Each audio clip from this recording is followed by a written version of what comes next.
Good evening, everyone, and welcome to this week's Live at 9:45 with me, Adam VanOrd, your host. Thank you for tuning in. I genuinely appreciate it. If this is your first time here, make sure that you hit that subscribe button and that alert bell so that you get notifications for every time that we go live, every time we post up an event, or any of the videos that I'm currently working on. I have a current build series going on for the build over my shoulder here with this purple bus.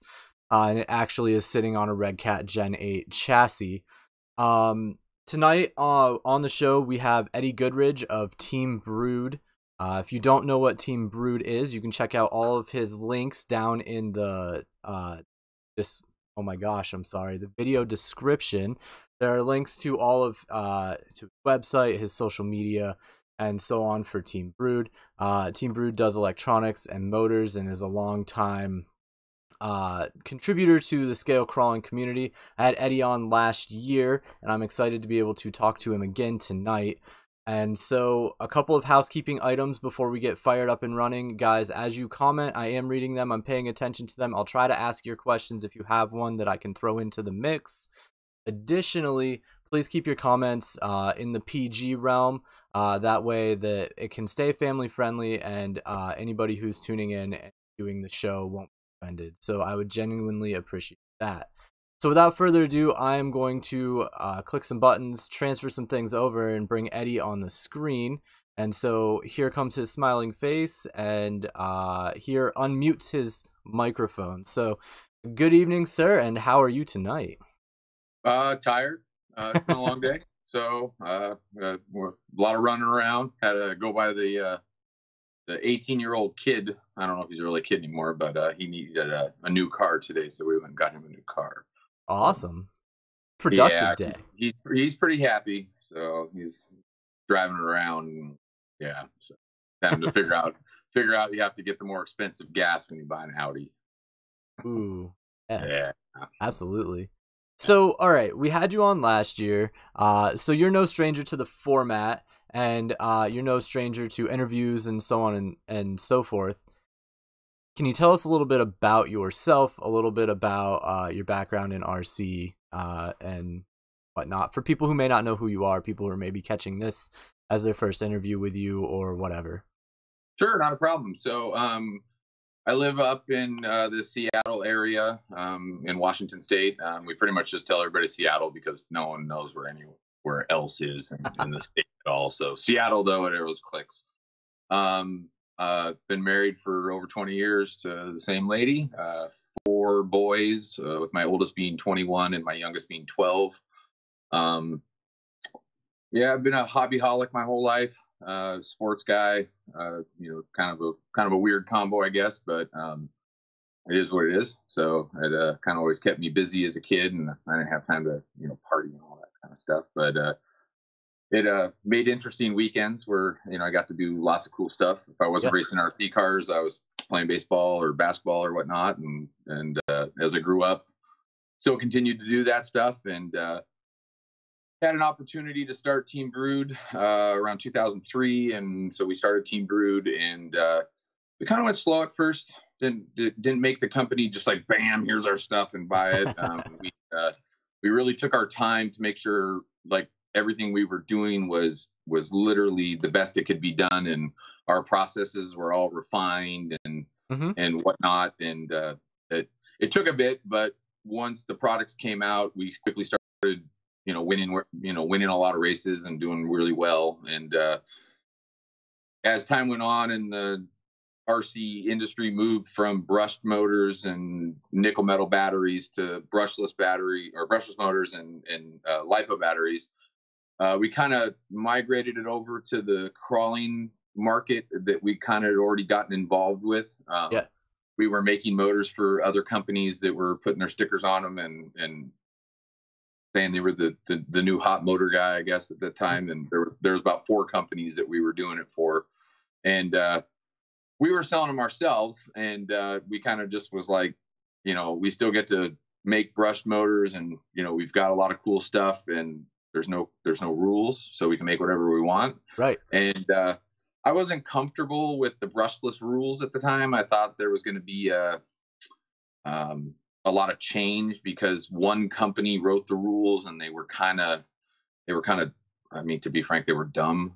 They basically eliminated any other motor out there except for theirs by the way the rules were written, and it wasn't really fair. A good example of that is that stupid sensor plug that we have on there. That's meant for inside an electronic device. They're meant to be plugged and unplugged like 2 times. That's their useful thing by the manufacturer, and that's why they fail all the time. You unplug it, take your motor out and service it and whatnot, and then you plug it back in, and suddenly your car doesn't work, and it's the sensor cable's toast. So we stuck to the crawling segment and really got into that. Really started making a lot of product or motors and whatnot for those. And at first we were just doing the standard offerings, and then we kind of moved into making more custom motors. Me and Jeremy Tony, who was Crawl Freak, who ran Y-Town Crawlers, we kind of teamed up, and he ran for me, and we made some really, really trick motors that were custom machining and all this type of stuff. And I never thought I would sell any of those just because they were so expensive to manufacture. And then I got asked how much would one of these be, and I was like, gosh, it'd have to be $150 a motor. Okay, I'll take 2. Okay, I'll take 2. And then, then we did the stubby, and I was like, I'll never sell any of these. How much would they be? Well, they'd be $250 a motor. And then suddenly it was, I'll take 2. I'll take 2. And we've now shipped well over 350 pairs, I think of it is, of stubbies. So well plus north of 700 motors have been sold of those at $250 a crack. And I honestly, like I said, I never thought I would ever sell one. Yeah. So it's kind of odd. So now we find ourselves kind of getting back into the racing market. Rules have stabilized. This summer, I kind of got the craving to go fast again. I just, I like going fast. Going fast is fun. Going slow is cool too. Don't take me wrong. But I started with racing. That's where I always was. The company was started based on racing. I guess I can use this to dispel a rumor, though. We're not going anywhere in the crawling market. We're not leaving. We're not ditching it. No intentions to that. I mean, I just got in more new stuff. We have new stuff in the works. We're not going anywhere with the crawling stuff. We're just going to be doing both sides, And what's cool about that is the racing tech that we develop and we figure out, a lot of that stuff can get moved over into the crawling segment. So, just because it's a racing product doesn't mean, I can't take some of that technology that we've developed and push that over in there. So, Right on. but again, we're not going anywhere in the crawling market. That's absolute. I saw it posted on some forums and in some different Facebook groups, and there's no truth to that. No truth to that. If there was, I want all my money back for all the new stuff I just got in that doesn't work in for a race car. So, yeah. So, yeah. So I guess that kind of answers most of that without taking 2 hours, right? Yeah. So let's talk about, I have a viewer question, from, Bailey. Oh my gosh, Bailey, I've messed up your name like 5 times. You've asked questions. You had like a question of the week thing going on. I apologize. We're just going to stick with Bailey. Anyway, he says, can I ask your thoughts on, the Gen 8, if you have any? The Gen 8, the Red Cat Gen 8. Red Cat? Yeah. Yeah. I don't have one yet. I thought it looked cool. We've sold some motors for them. I don't know who all has them all and whatnot yet, though. It did look like it had some cool technology. I thought I saw that they came out with like a kit version or whatnot, and then they ended up like lowering the price because like a bunch of people were upset that it was a little higher than they were expecting it to be. But it looks cool. I mean, we were kind of talking about, the scale market earlier before this went live. And I think Red Cat has the potential to do some cool stuff. They definitely have brought on some talent, some people that worked at Axial and other companies from my understanding. And I still think, like we talked about, that the market is dictated by Axial, and what Axial does, now owned by Horizon, is definitely we're going to have to wait and see what happens there. But they definitely should be concerned about Red Cat. I wouldn't sit on my laurels and just like hope that like nothing goes wrong. And Red Cat should be definitely looked as coming up with steam. So like I said, they're cool looking trucks. I might get one at some point. I'll be frank. I don't buy a ton of crawler stuff for myself. I mean, I have them, I get them, but I don't understand all of the all your guys' crazy suspension technology and stuff. It's really weird to me, and it's been hard to figure out. And like when I tried to design and come up with different products that we might manufacture, I have to ask and I have to talk to like my guys. And that's, there's multiple guys that are on my team, not because they're the most amazing crawler guy in the world, but they certainly know what they're talking about when it comes to building a truck and the tech and everything that goes around it. So I'm able to ask absolutely stupid questions like, I'm so dumb, like, please explain this to me. Like, I do not get why are you doing it like that? So I see us looking at some of the parts on the Red Cat and maybe making some stuff here in the future. But it's we've got a lot of stuff on our plate, especially doing 2 product lines now of crawler stuff and racing stuff. So I can only do so much as a one-man wrecking crew with my CAD guy who's really busy and whatnot. So he's like, was sending me messages like right before this started, is he's designing the new end bell that we're bringing in for brushed motors and whatnot. And I had to be like, okay, shut up. I have to do my interview. But awesome. So, I mean, I share your sentiment with the fact that I feel like Red Cat's up and coming. That's why I wanted to give it a fair shake. That's why I have the one that's over my shoulder here. And then I also agree that kind of currently everything is still hinging on Axial. Everybody's newsfeed right now probably says that that's the case. I can't tell you how many posts I've seen about the new release from them over the last day or two. So, I mean, they're definitely still catching people's eye and doing that. So, I'm interested to see where it all goes. I think that it feels more up in the air than it has ever been up in. Well, it's definitely an interesting market. I mean, the Hobbyco bankruptcy definitely threw a big monkey wrench in all of that. And like Axial was still recovering kind of from the whole thing in China where they lost their molds and whatnot with the companies that had went bankrupt, that produced certain parts and whatnot. Yeah. And so it's like they just kind of got through that and everything. And then it was like, oh, by the way, your Hobbyco's going out of business. So I do think it was a positive that Horizon bought them, though. Horizon's been around a long time, guys. I mean, some of those guys actually worked at Hobbyco way back in the day. And like just left and created Horizon. I've always felt Horizon has been very protective of hobby shops. So I think that helps. It helps hobby shops want to sell those products because they don't feel like they're going to get undercut by Tower Hobbies.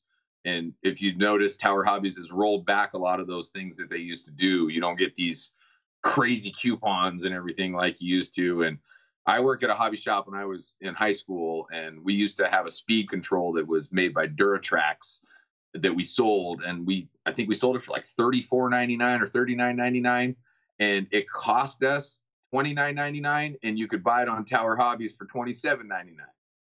And I was just like, well, what's going on here? Like, wow.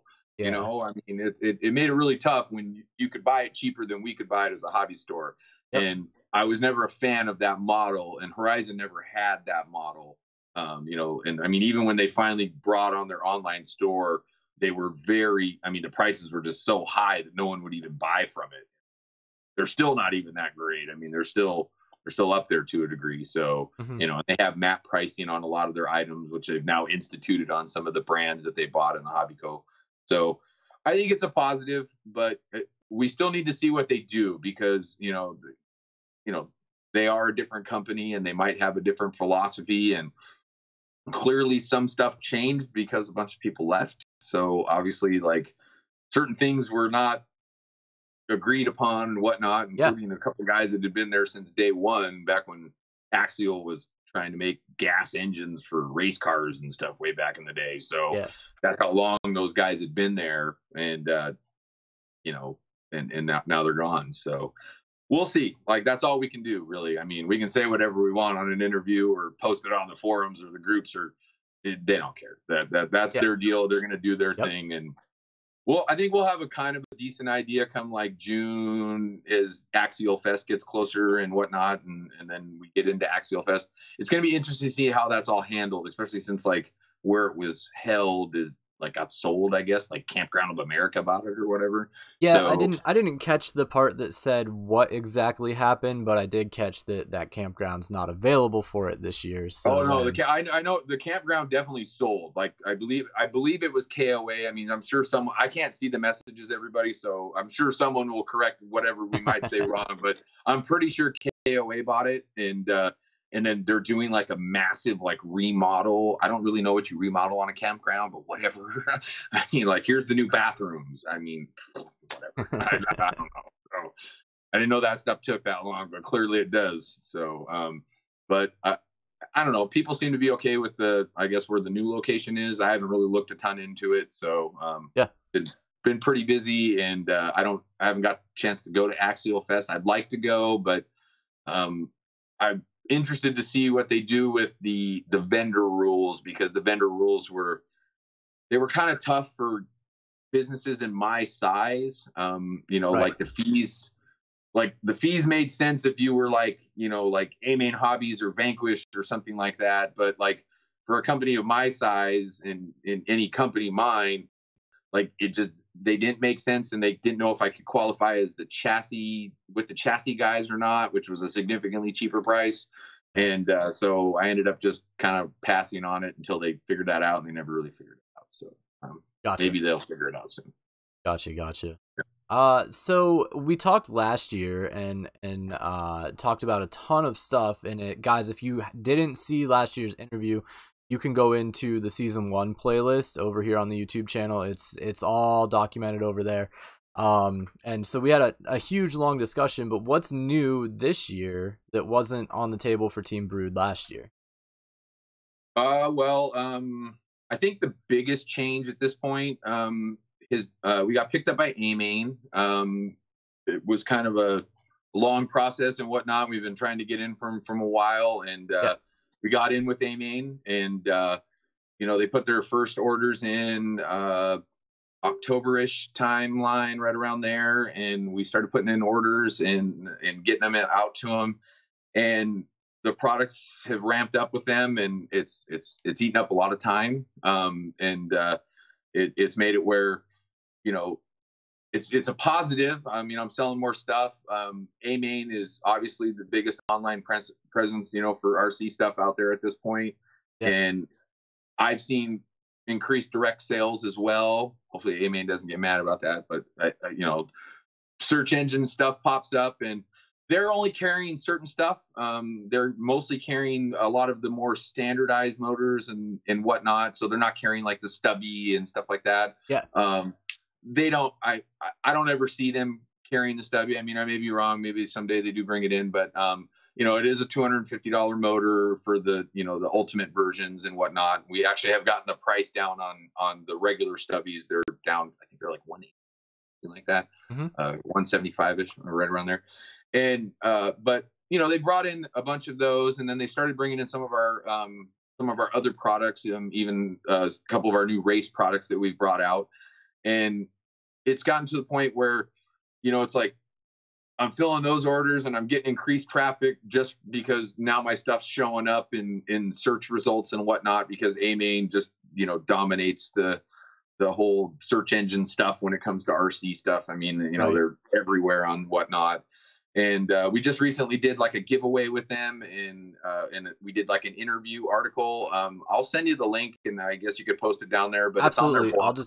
I'll put it in the video description down below after you send it to me. So yeah, but it was like a blog article, and I just answered a bunch of questions that I was able to sit and think and type and retype and delete, and then I also had the benefit of an editor that was able to come in from A-Main and help me edit, because I always think I sound like crap when I type stuff. I'm just really bad at it. I'm not good at description type stuff like that. I can sit here and blab about it all day, but when it comes to actually making it sound good for someone to read something and feel informed, like in multiple things, I'm just terrible at it. So it's a hard skill. I've tried repeatedly to like find someone that would want motors to do that for me, like write product descriptions, and no one ever takes up my offer. One of these days. So if you're watching this and you're interested and you have a resume, you send that over to Eddie O, and I'll look at it, and you might get some free motors if you write me a bunch of product descriptions that don't sound they were written by a 3-year-old. I'm just too blunt. Like that's what it is. I'm just like literally like, buy this motor, it's the good motor, you know. That doesn't sell. That doesn't work, and it certainly doesn't work for search engine stuff and whatnot. You got to have all those keywords and all that stuff. So, but which leads into the website. That's also been the big change. We got our new website up. It got up. We had some problems with the one. It was so old that it was just, I kept getting compounded errors, and I was paying these web guys to like try to fix stuff. Yeah. And like you couldn't update it anymore because the back end software was so old. And we had been working on the one, and we lost a bunch of data. And then I paid all these other web developers, because I'm terrible at it. You know, I'm trying to do part of it myself and then try to work with these guys to fix the stuff I don't know how to do. And we got to the point where the one website crashed, and we just had to put up the new one. Like we didn't have any choice. Like it just had to go up. Like the other one was like, literally the database was corrupt, and it just was not, we couldn't even transfer the stuff over. So if your account's not there anymore, that's why. So you need to make a new account. It takes 5 minutes. You'll survive. So, and so we got the new website up, and you know, it's a work in progress. Please forgive me. When I went and looked through it, so it is linked below, guys. When I went and looked through it, like the important stuff's there, like all the motor stuff, but I can tell that you are in a work in progress, and I liked some of the things that I saw that aren't necessarily populated yet.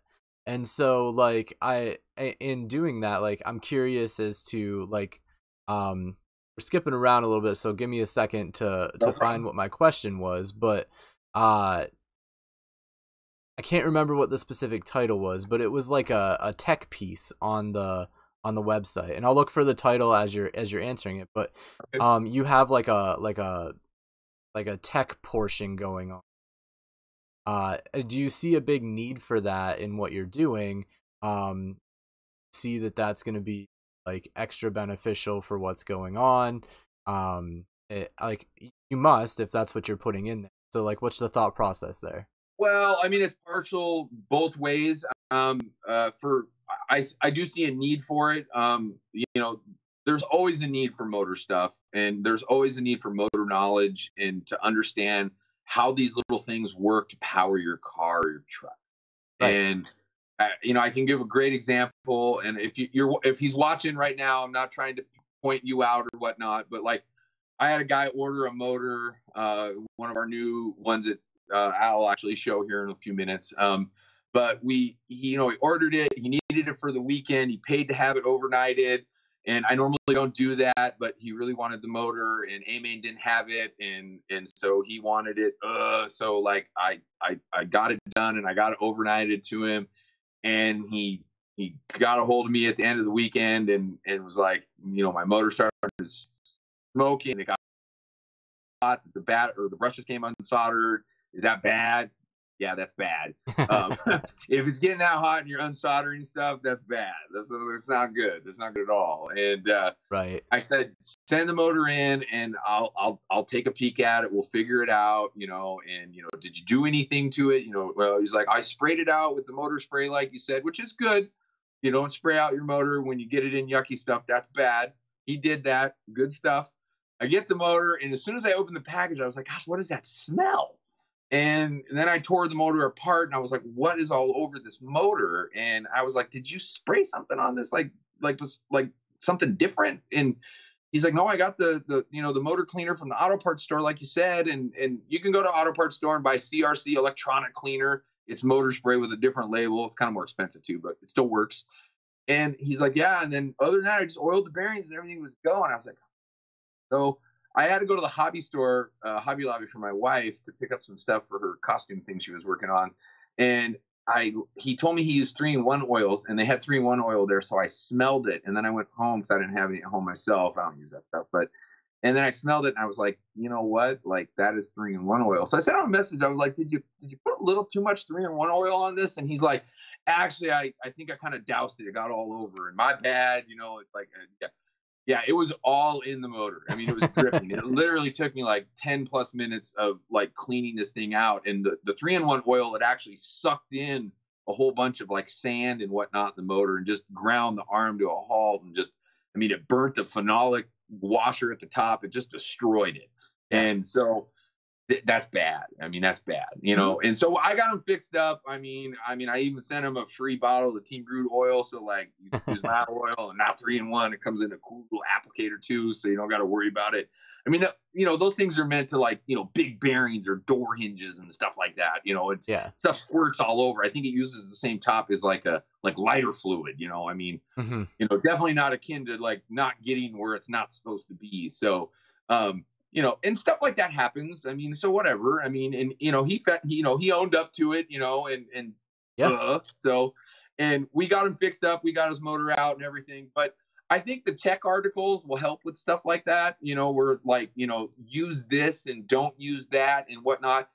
And then the second thing they kind of play into is traffic is all based off of the search engine stuff, and if you get positive link backs from a tech article or something like that, excuse me, since no one is going to, very rarely is someone going to be like, oh, here's the motor I want to buy and put the link up. But if they see a cool article where I talk about motor maintenance or gearing your car or whatever, whatever it might be, and they link that article, that creates those positive link backs that throws you up in the search engines. And everything online when it comes to shopping is all about that search engine stuff. It like, you literally can like become a millionaire being a pro at understanding how that stuff works. It is nuts. Oh, yeah. It is so nuts. And it's enough to make your brain want to explode if you read all the articles and whatnot. And the amount of money people get paid for it is insane. And I'm trying to do it obviously on the budget and make it work. And those tech articles are like the easier way to do it. And that factors back, same thing. I can't write all these myself. Some of the team guys are trying to coordinate some of them and whatnot. But again, we're going to be bringing on probably additional team guys here shortly. That's what they do. They write articles and they do tech stuff and whatnot. So just to get those link backs and whatnot. So, but that's part of the new website. The other big thing that we did on the website is we simplified the motors. I have listened for 10 years. People complain that the motors are too complicated and they have too many options and it's too confusing. And no matter what I write on there and what I put on there, people don't read it. And I'm not saying no one reads it, but there's people that don't read it. It can be like right in front of them and they still like, I don't get it. And so I caved. I guess I really didn't want to cave, but it kind of factored in with the A main thing. We were kind of in the same process at the same time, and we really needed to simplify the product line for them and other stores that were bringing in the stuff. So we simplified everything. All of the motors now have basically a standard version that have literally like no configurable options. Like you can set the timing, you can set the rotation, but you can't change any parts other than the wind of the armature. That is it. Like you can't change brushes and springs. You can't do any of that stuff. It literally is like boom, boom, boom, and you're done. And Right. if you don't select anything, it just gives you the only one that's required is the wind of the the arm, how many turns you want on your motor, and that's it. So we got those simplified. However, I wasn't fully going to cave. We still have a ton of people that love custom motors and they love picking all that stuff and they love doing all that stuff. Even if they don't get is put all the most expensive stuff, we get those guys too. Literally, just it's like it's got the biggest number, so I'm going to put that on my motor. And so we have what's called Ultimate Edition motors, and so they're their own little section on the website there. When you pop into the motor thing, you just go to the Ultimate motors. Not every motor is available like that. We a few we chose just not to offer those on.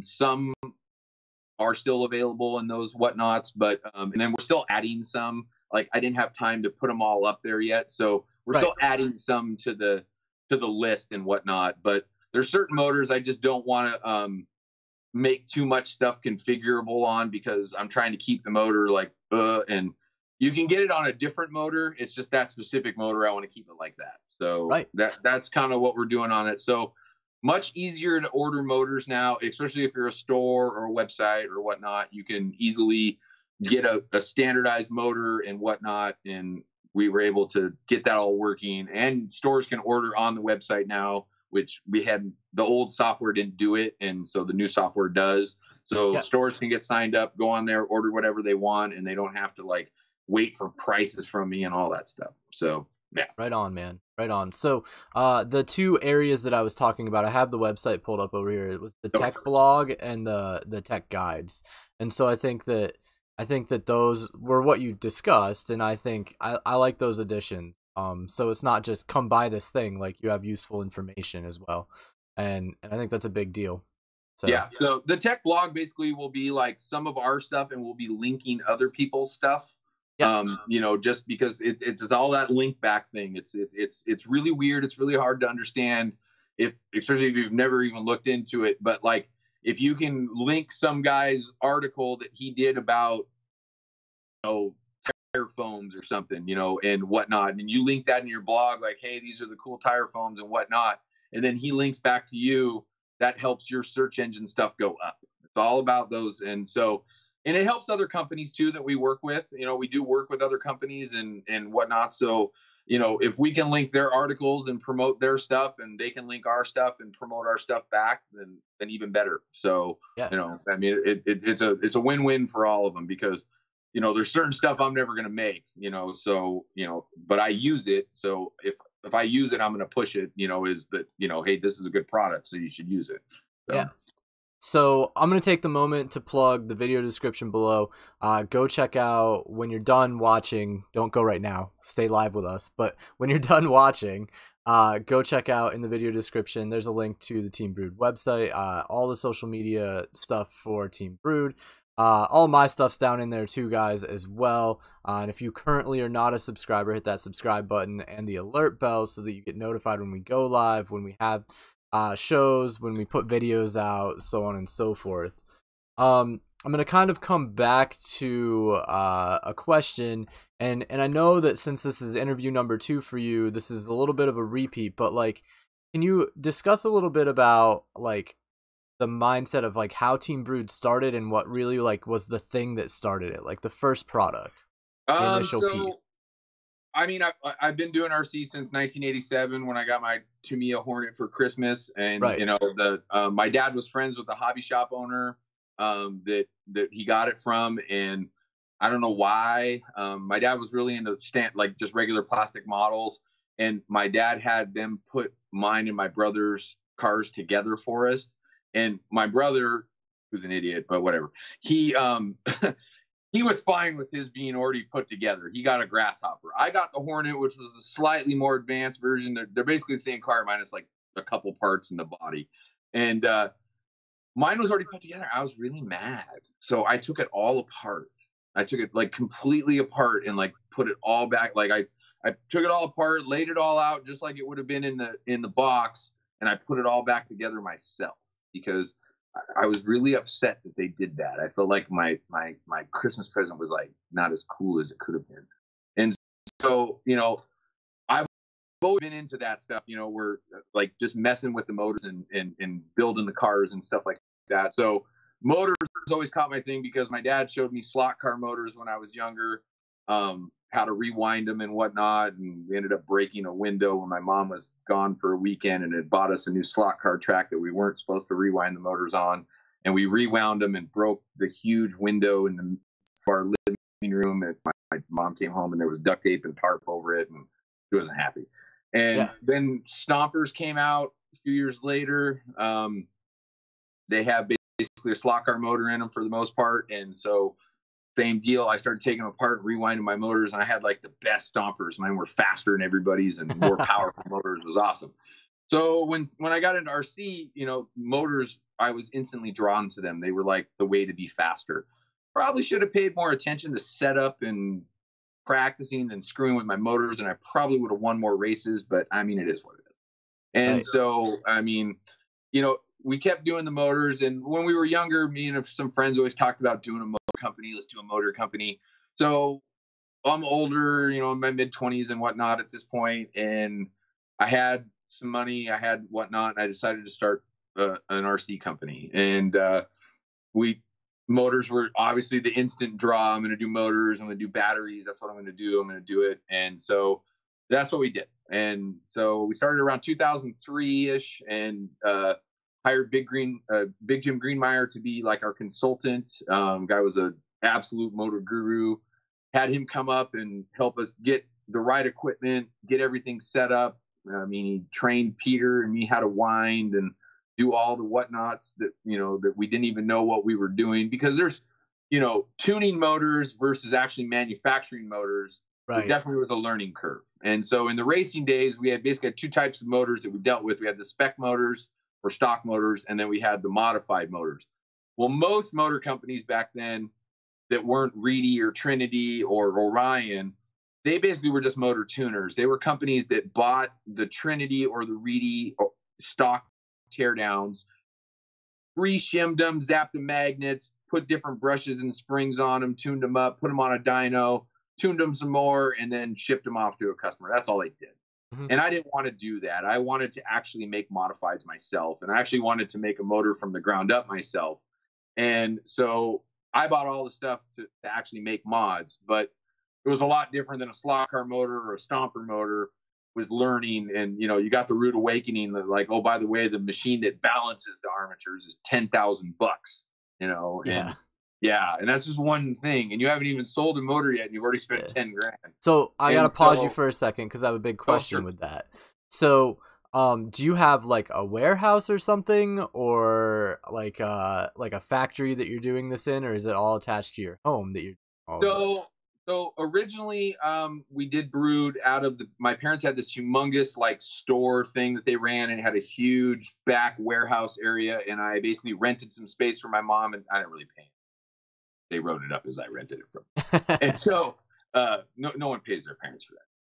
And so we ran it out of there for a while, and it just got too small. It got too small. So I ended up going and like Brood, we were winning. We were selling lots of stuff.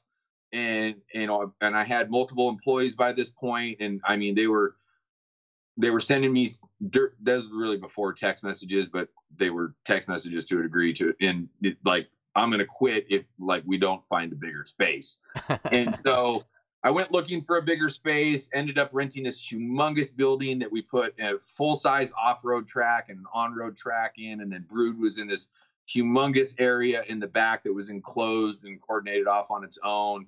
And it was expensive. and we stayed there for a long time. And then the track didn't do very well. I mean, it was just too far north of Seattle, and other tracks opened at the same time. Ended up closing that down and moving out of there. Moved back to mom and dad's store. Peter, one of my longstanding employees, he went off to college. Jeff Jenkins, who was another employee, he accepted an apprenticeship at a machine shop, and numbers were starting to go down because we were in that transition to brushless and lipo. And I was just really, really concerned about them. And we were starting to pound out lots of these crawler motors and whatnot. So, got down to just, me, Wes, and Garrett and whatnot. And then Wes just, he decided he was done commuting up to the area. So it was just me and Garrett, and it ended up just being me because Garrett took a job working for some big, construction type thing or whatnot. Yeah. And so we, I got tired of driving out to my mom and dad's store. It just was it just irritated the crap out of me. And I had this humongous room downstairs at my house, and then my garage, obviously. So I just moved Brood here. It has its pluses. It definitely has its minuses.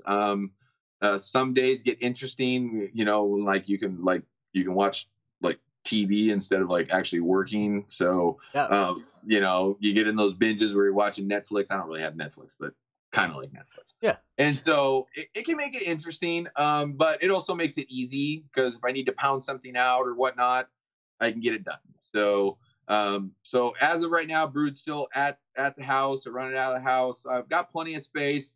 Not the most organized person for my local guys that have been in my shop. So I can be kind of disorganized.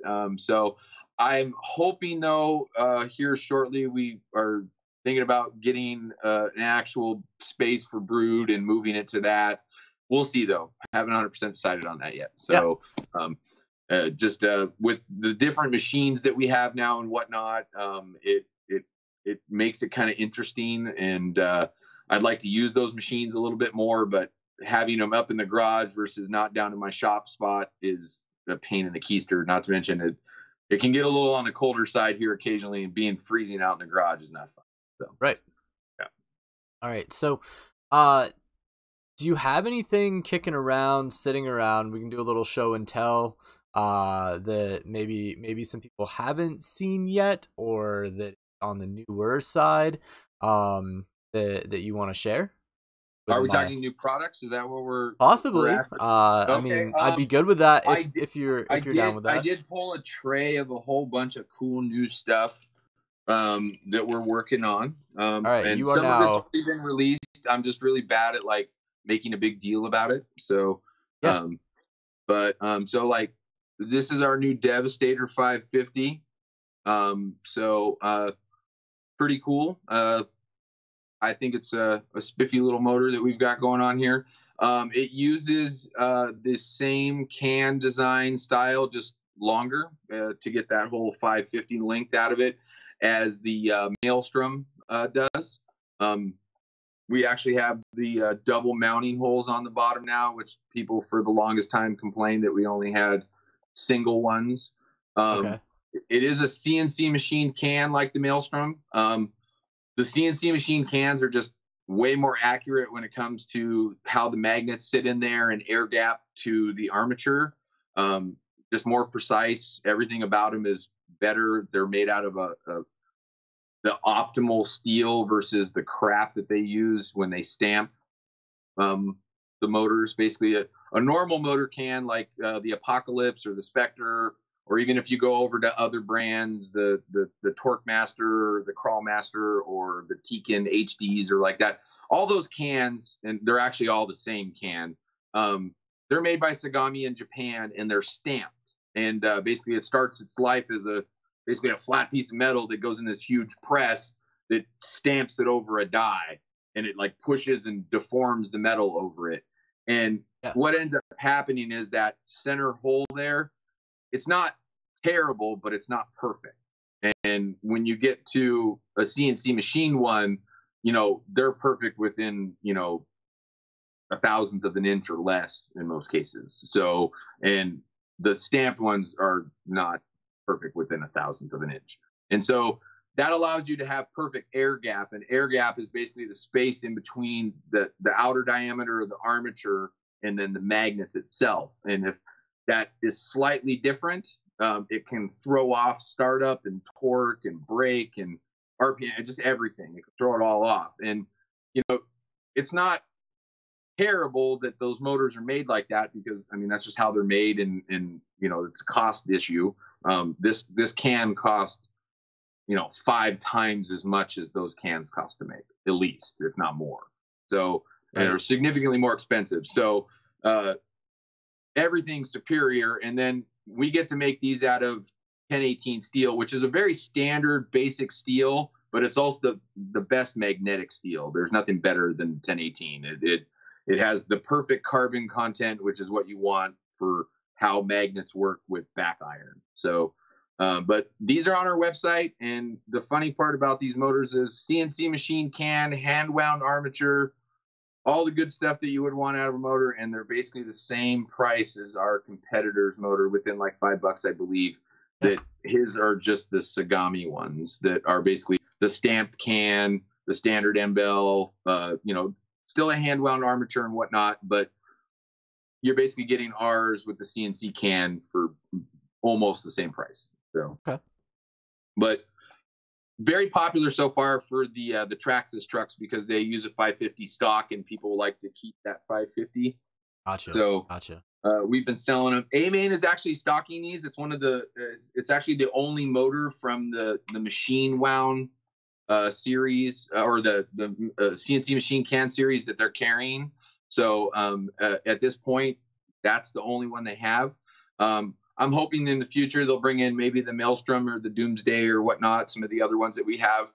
But that's the first one they started with. And it's mainly because it's our only 550, and we kept the price competitive with the other versions, so they were willing to bring that product in. Right. So those ones, the Devastator, those are a 3-segment arm.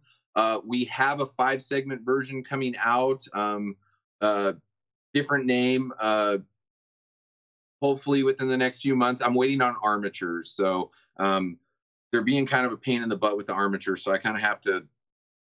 When you deal with China and Japan, you kind of got to go with their schedules. So it kind of makes it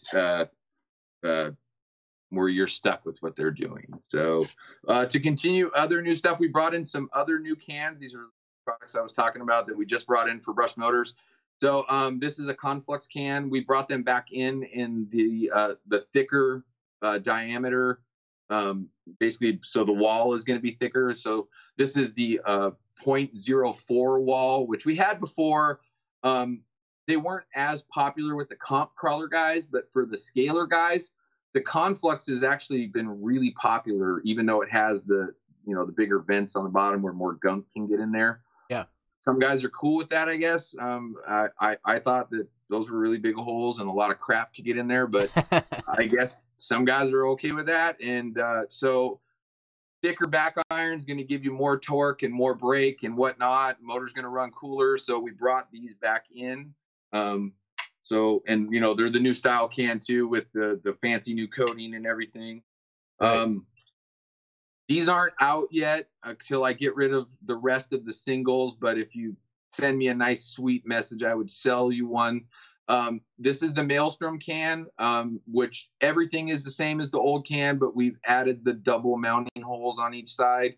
So I don't ever have to see someone drill holes in their can to get it to mount. I had one of my team guys do it. I cried.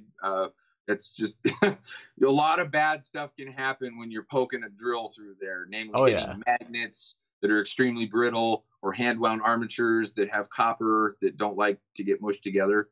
So we still got a little bit of stock left on the ones, but again, if you need the dual mount can, just send me a message and I can swap it over to the one.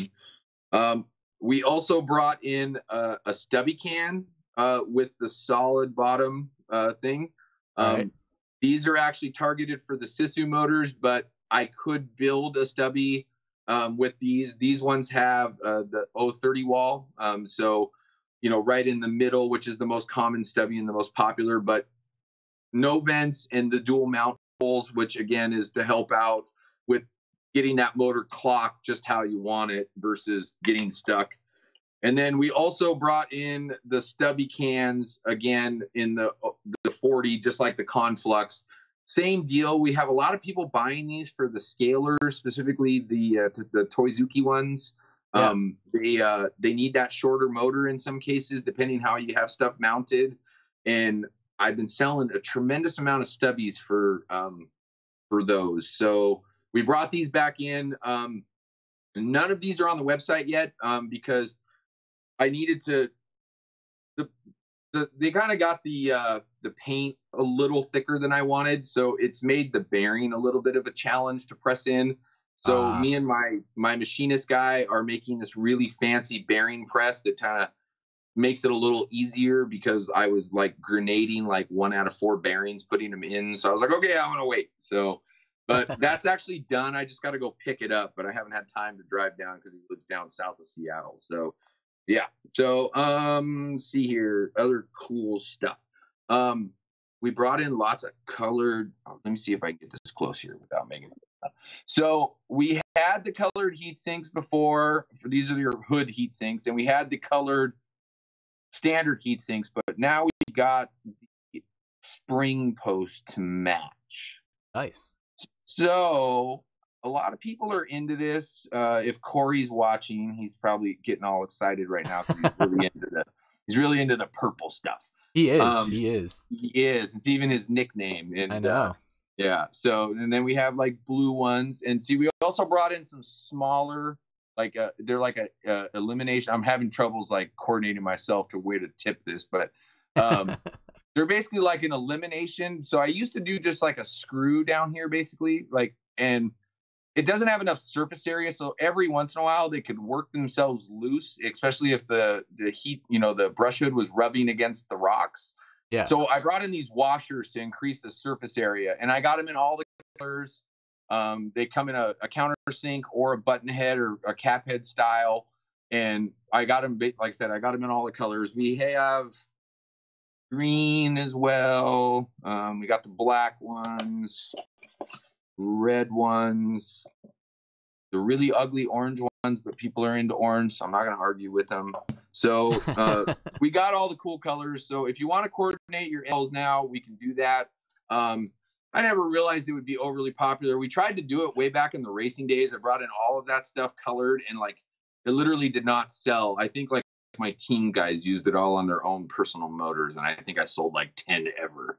But lately, a lot of guys have been like, I need all my stuff to match, and even some really curious color combinations. So we started bringing all of those in to appease those guys. So whatever does it for them, I guess. Other stuff we're working on. We brought in just a bunch of selections of like different style, like countersunk washers and stuff. They're just accessories and add-on sales. Cool little thumb screws if you're doing your batteries and whatnot. One of my manufacturers that I work with, they design and make this stuff. And so it's like an add-on sale for me, but it lets you one-stop shop and to agree, where we're trying to bring in some other accessories. I don't see me getting completely into the hardware arena. I don't really want to bag up screws all day. I made my wife do all those. So thumbs up to the lady, right? Who's unfortunately sick up in bed right now. So, but she'll survive. So, but we're bringing in stuff like that. We're actually working on some of these in magnesium as well that we'll actually be manufacturing ourselves through our designs and whatnot. We have some different spacer washer styles, for like ball studs and whatnot. More of a racing product, but it could get used for the crawler guys. And everybody's like, gosh, how much weight can you save with magnesium? It's not a ton when it comes to the washers, but it's still weight that is up high. And when you have weight that is up high, it's bad.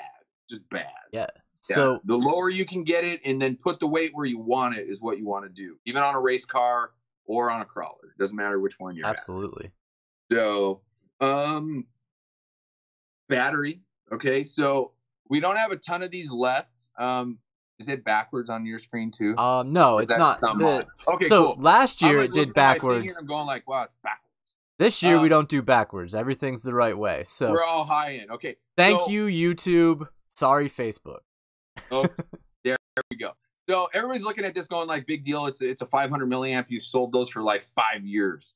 This is our new high voltage packs. And so the high voltage packs they're in racing now. And this is a good example of a racing product that's moving over into the crawling thing. Okay. So you get a bump in voltage. So instead of this being an 11.1 volt pack, it's an 11.4 volt pack. And so you get this slight bump in voltage where you don't want to go to 4-cell, you just want to run 3-cell, but you get that little teeny edge of that extra oomph. Crawler, that's the difference, sometimes of getting over those gaps and whatnot. And it's the same size as our regular 500. Most chargers can charge them now. They cost like $1 or $2 more, I think. They're very minimal price difference. They're the hot new ticket. A lot of my guys have been getting these. I think I'm actually sold out, minus this one I have. I might have a couple more. But I have another shipment coming in here, hopefully in the next 6 weeks or so. And we have them in other sizes as well. I think the 1300 and the 1800 we can get in the high voltage. And like I said, it's an advantage. It's, you don't have to bump up the 4-cell and mess with all your stuff. You just get this slight bump that gets you, just that little extra oomph and power. It's like the turbo on your Tyco that we all use that you weren't supposed to use. So, but those are coming. We can swap over to a race product, but some people use these in their crawlers. There are new race packs. So these are hard case ones. So there are new fancy labels I just got into yesterday. I got them in yesterday, I believe. So, made by our same battery company. You can use them in your monster trucks. Some crawlers actually can fit these hard cases. I'll probably show this a little bit better. That's the Slimline 4000. So it's about 18.5 millimeters thick, and then standard shorty size for the race packs. So, I mean, it's a really thin pack, and you get 4,000 milliamps. That's a small battery for a 4000. Exactly. And so here's the scary part. My battery company actually has this pack and a 5000 that aren't much bigger than this, and I can get in a 3-cell as well. So the 3-cell obviously will add about another 50% to this in height, but they're a soft pack version of these that are like the same size, and you're going to get 5,000 milliamps or 4,000 milliamps of power. Easy. Yeah, it's pretty nutty. So they're not cheap packs. I'm getting a very small shipment of them in this next battery shipment. But yeah, they're going to be pretty cool. You're talking 5,000 milliamps and that size of a pack. Like, again, if you get a 3-cell, you're going to be adding that much to it or so. But it's still a very small pack for what it is and can fit, because you're not getting that normal length that you would in a 5,000 milliamp pack. And I mean, I haven't ever ran a crawler on a 5,000 milliamp pack, but I would imagine that would run for like a day. So. I did. I had my first battery. I think I did the like initial crawler buy thing where you buy the biggest battery you can, so you don't have to ever charge it. Exactly. Just buy a normal size battery, people. Like, unless you plan on going for like insane long distances. Even then, I'd rather change my battery 3 or 4 times. I mean, I sell a 5400 or 5200 and an 8400 that are the normal length, and I have a 2-cell and a 3-cell. And those packs are huge. Yeah. And like, I sold a guy at the Scale Nationals one when we went over there, because it was just in Wenatchee, so I was able to just go over the mountains and go to it. And he actually sent me an email and told me like he ran it for like 2 days and it was still like charged. Yeah, I used to run mine. So at that point in time, I was working like 45 minutes away from home, and on the way in between, there was a big national park, so I just stopped. And I would run mine like all week. I'd charge it like Monday, and I'd go run it for like 15, 20 minutes every time I came home, at like all week long. Yeah. And never charge it again. So that's just nuts to me. But hey, it is what it is. But I figure now if we can get these smaller ones, now you're not putting a humongous battery in your car. Sure, it still might run for 2 days, but I mean, at least it's not this humongous battery. So Right, yeah. right. So, but so next product, we actually have two different ones. These are our new. It's more of a race product, but these are our new aluminum fans. So we call this one the K's or the Kaze. Depends how you want to pronounce it. It's technically Japanese for wind, in case you're wondering. And this is the Ventus. So they're very similar fans. They actually have the same internals. There's no difference on the internals and the guts or whatnot. But this one has fancier machining on the heat sink that you can see where this one's flat on the sides, and that one has like the rounded corner, and then it has the divot right there. So this one runs just slightly cooler. They've been super popular. So so popular, I can't really describe it. We sent a shipment to A-Main. They sold out in a day. We sent them more. They sold out like in a couple days. They sold them as fast as they can. We just got this shipment in. A-Main doesn't sell this one yet because I was waiting to bring this one in even though I had tested them.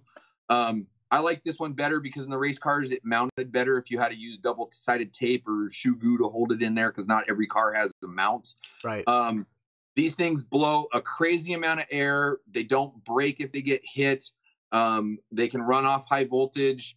They basically don't have any of the flaws of the plastic fans. And I can't keep them in stock. The entire order that I got in, even though they accidentally shipped me some of these earlier than they were supposed to, and I didn't get enough of this style, I have to just package all these up and send them to A-Main because they've already ordered all of them. And so I have another shipment on the way.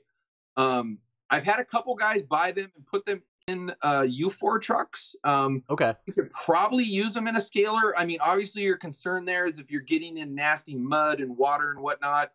Right. I don't know how well it's going to survive. I haven't tested them like that. I would imagine it's not going to go over very well. I would think fan blades and mud and rocks and stuff probably are not going to do too well. But they're holding up fine in the off-road buggies. They're working. They're quieter than we will not name said brushless in-runner that some people run.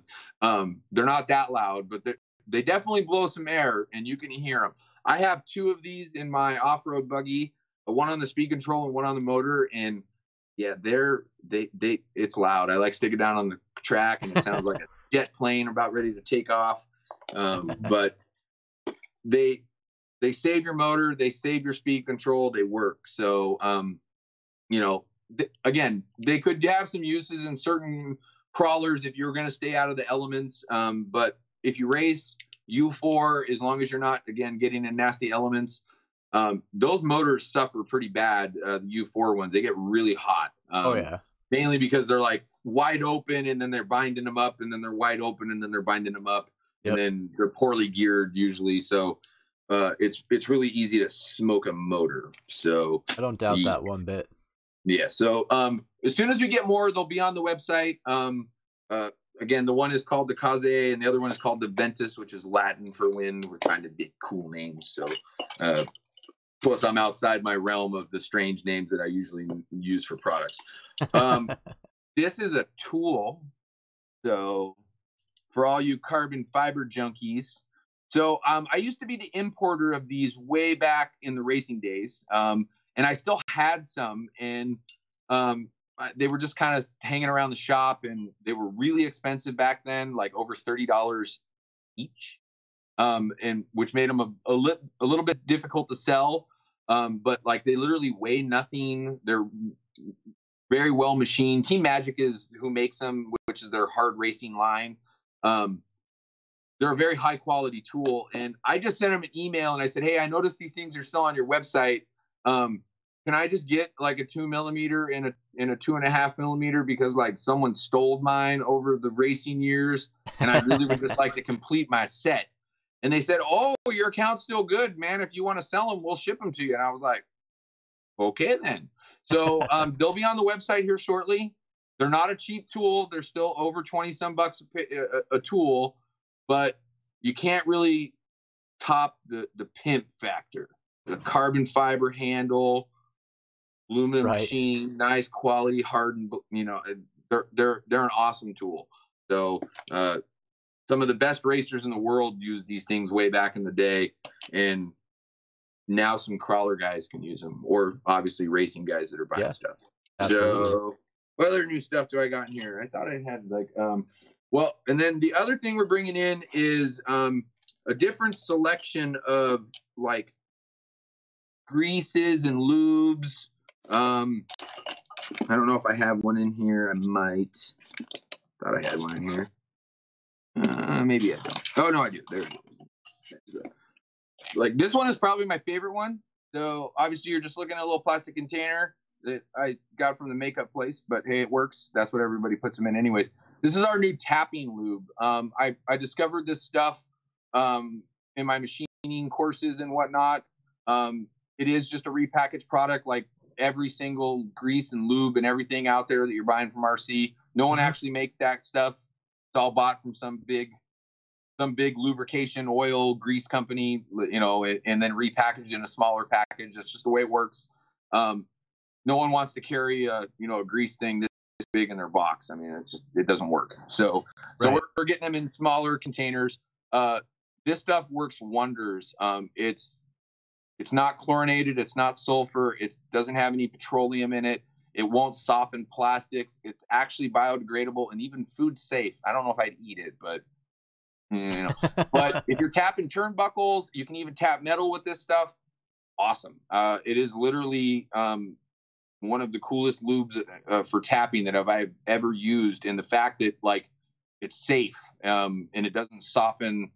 You know, like a lot of the manufacturers, they tell you to put like the black grease in your turnbuckle before you tap it. And that black grease is typically a moly lube, which is a petroleum based, grease, and petroleum eats plastic. I mean, the longer it sits on there, it just eats it. I guess they're assuming you're not going to use it that long. And by the time it starts to affect it, maybe it won't matter, but it still makes it softer. So, we've been coming out with these, and we have a bunch of different ones. You know, we have our own moly lube. We have a version of the green slime for your shocks. We actually have some other shock ones. We also have some new oils coming in. We've already sold like a couple of our own oils, but these are some new fancy ones that we've worked with some companies that, again, they make this stuff in troves, well more than, and they spend, tons of money doing it with race teams and whatnot for, real cars and whatnot. So we're bringing this stuff in, an add-on sale for us, an accessory, and it's all tested stuff that we've used and made sure works. I mean, even just basic dielectric grease, you'd be surprised that how many people can't find this stuff. It's really not that hard to find. There's a lot of different grades of it. Some of it works better than others. This stuff we've religiously used and had good success with, and we got with the manufacturer, and we're getting it in bulk, and we're getting it packaged up and selling it. So, and it's one of those new products coming out here shortly. So, but that would probably be a lot of the new stuff that we're coming out. We are working on a new brushless motor for racing. We're hoping for a mid-summerish release. That's the goal. Our company that we work with over there works with some other companies as well, and there was a big snafu with wire sizes, and a bunch of motors got declared illegal, and so unfortunately we kind of got shoved to the rear for a little bit while they fix everybody's motors that they screwed up. So Fair enough. Yeah, well, the Chinese don't throw anything away, man. So like if they get in the wrong size wire but it's close enough, they're gonna put that on your motor. Yep. They might tell you, or they might not tell you, and if they do tell you, they'll be like, oh, it's new high quality wire, and we won't even charge you any difference. what really is, it's like 0.02 millimeters too big, which is a fraction of like a hair. Oh yeah, but it's enough to be against the rules. And we don't have this problem in crawlers, obviously. We can do whatever we want with motors, but in the racing stuff, every 1/10 of a second counts, and if you can squeeze like 1% more out of that motor, you're cheating. So that's not allowed. So I thought you wanted to see some equipment, so I brought I'm definitely interested in some equipment. And so while you're thinking about that, one of the things we talked about the other night when we were testing is you're working on talking about ways to lube bearings that are not necessarily the way that everybody else believes, working at developing something of there too. We are. I totally forgot about that. So glad that you're paying attention and I'm not. That's all So, good. in a race car, so any of the race cars, trucks, or whatever, everything is about like free spinning. It is least amount of drag. It's all about horsepower. It's all about all of that stuff. We're not driving through mud or any of that crap for the most part. The 8 scale buggy gas guys, they drive through that stuff, so they're kind of like weird, but the rest of us don't. And so, you know, we'll take the races off the bearings and we'll run the lightest oil. I mean, we even have like a metal treatment that we sell. We've sold it literally since like Brood started. Like, I think we started selling it like 6 months after we opened. Yeah. And it literally is just like a treatment that like goes and it like attaches to the metal inside there. You can oil it still if you want, but you can just run it like that. And, you know, we'll clean our bearings all the time and get them all cleaned out. We'll do crazy stuff. One of my team guys lit his hotel room on fire, like in 2006, I think, 2005 in Florida. Like literally, like lit the room on fire, burnt the bed. We had to go like snag a bed out of another room and put it in that one, but we got away with it. Statute of limitations has ran out on that too, so can't get in trouble. But he was doing an old trick to clean his bearings with lighter fluid and managed to start a fire in the room, and it was bad. And so don't clean your bearings with lighter fluid. Live at 9:45. Well, really good. It's a really good trick. Just don't be an idiot when you do it outside. Yeah, exactly. Don't do it in a hotel room. So, but on the flip side, crawler guys, I don't understand why the hell you are using bearing oil. I don't get it. I don't understand it. It doesn't make any sense to me. I've actually started messing with putting grease in the motor bearing. And it's a little more dangerous on the motor bearings because I got to make sure the grease can't get out and get on to stuff that's not supposed to be on, like the 3-in-1 oil guy earlier. But I mean, the bearings come stock from the manufacturer with grease in them. I mean, that's what's in them. There's not oil in there. There's grease in there.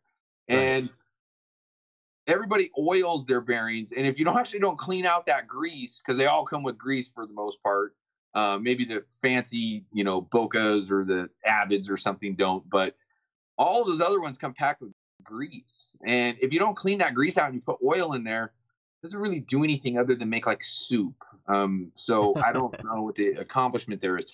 So we're working on a tool that will actually grease the sealed bearings with the shield still on. And if you know anything about real cars, they make a tool like this for real, you know, big bearings that go in cars and trucks and stuff like that. We're just scaling it down. We're just going to scale this down so it works for RC size bearings. And it does waste a little grease because of the way it works. You're basically going to use pressure to shove the grease through, and it's going to push out all the old grease. And as soon as you start seeing new grease come out, you're good to go. And the advantage of that is kind of like a grease gun, grease fitting kind of deal. It's very similar. It's very similar. So this one it's going to just push down. You're just going to push down, and it's going to shove the grease through and whatnot. The tool will actually work twofold too. You'll be able to blast out your bearings with, you know, motor spray if you want. But if you grease your bearings, they're going to last longer. Plain and simple. They're sealed. Crap's not going to get in there as easy. If you have grease in there, it's certainly going to repel water as easy. And water loves to get in there. Water gets everywhere. Water will always find a way. You always need to remember that. It will always find a way where it's going. Through the foundation in your house, through whatever, it always gets through. And it will get into your bearings. And even though they might say they're stainless steel still can rust. And I get rusted bearings back in motors all the time. All the time. I would probably say 1 out of 3 rebuilds has a rusty bearing, typically on the end bell side. And, you know, that's the side that's always exposed and whatnot. Yep. So that's why I'm working on greasing them. But honestly, you guys don't need free spinning stuff. It doesn't need to spin for 15 minutes. I mean, you're not proving anything to me. So it's not gonna work. And so, you know, you're not gaining anything from it. So grease your bearings is what I'm saying. You might have to figure it out until my tool is out. You can take the races off and just shove it in there if you want, put them back on, you're good to go. Um, or when the tool comes out, like I said, use that. But we have some greases you can use. We have a heavier grease. We have a lighter grease. I mean, to be frank, you can go to the store and just buy like regular red bearing grease that they sell at like any auto parts store. Yeah. I mean, I'm putting that in a smaller package and selling it from the company I get it from. I mean, it's a good quality grease, but it's not really much different than anything you could get at Napa. And, again, you're going to get a tube this big that costs like $7 and it'll probably take you 18 years to use all of that, but whatever. But I'm telling you, your stuff is going to last longer and work better if you grease those bearings versus lubing them with bearing oil. I don't get it. I don't understand it. So I honestly feel stupid myself and I'm not trying to say anyone's stupid, but the fact I've been oiling bearings on rebuilds and regular motors this entire time, I mean, I kind of want to smack myself. I mean, now I know why they come back rusty all the time, because they're just soaking up water. They're just soaking it in. So more on the rebuilds than on the new ones. So, because the new ones, I don't really wash out the grease. I just, I leave them as they come. So correct. Yeah, that would make sense. So, but the tool, we're hoping sometime by June. That's the goal. I'm working a little bit drawing it up myself, and then I'll have my Uber CAD nerd who double checks all the stuff, and then typically has to redraw it because I suck.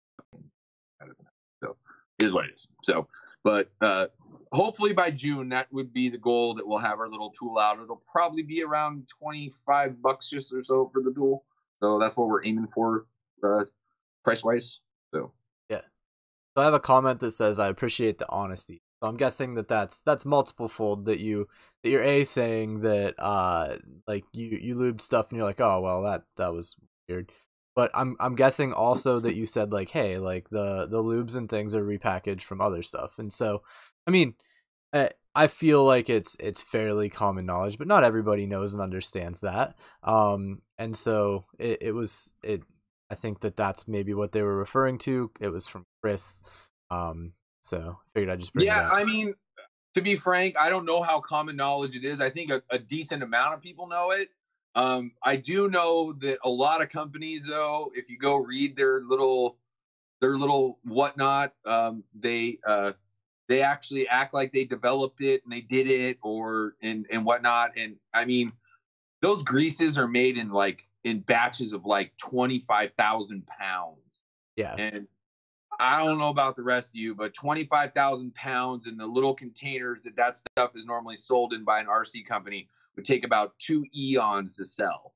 And so, and then there's other companies out there that are honest about it. Like, I mean, A-Main's an example. A-Main's brand of ProTech products. They sell some really cool stuff. They're kind of involved with the bike industry. I don't know 100% if their stuff comes through the bike industry or whatnot, because they have like a mail order bike company thing type 2. I don't. Do you know what that version's called? I guess I didn't realize there's a connection. It's on their website. It's right on the website. They're like linked. Like the companies are like, I think they're even in the same building. I'm gonna look that up, because I rode BMX for a long time. So I think it's mostly like road bikes. I don't know if they do BMX, but I know I believe, if I was understanding what I read correctly, the owner of A-Main was really into the road bikes and bicycling and whatnot. And they actually operate a store, from my understanding, and then the online stuff. And, so again, I'm not 100% positive that those lubes come from the bike industry. Yeah. That would be my assumption and my guess if I was trying to bet on it. I don't know what ones they are, but Amy's honest about it too. They like literally say, like, we worked with a partner to develop this product, with them because they're the pros. And I think that's the right attitude and method to selling stuff like that. Because if you do it the other way, like, you're just lying. Like, you're just making it up. Like, you didn't do anything. Like, you dyed it, and like, like, congratulations that you put dye in the oil, and then you're selling it as something that it's not.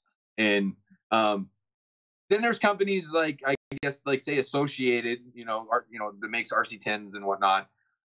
They just don't say one way or the other. They're just like, here's our difference, and it's good diff lube. I mean, that stuff's been around for basically 35 years or whatever it is now, 40 years, and we've all been using it, and it works. But they don't say, hey, we developed it. But on the flip side, they don't say like, hey, we worked with a partner. So, I'm trying to I think honesty is like, we're selling it in smaller containers that fit in your pit box. Right. So, if you want to go buy it, if you can figure out what it is and what it is, then by all means, man, like go and buy it. Like, I know a lot of companies repackage the Mobil 1 red grease.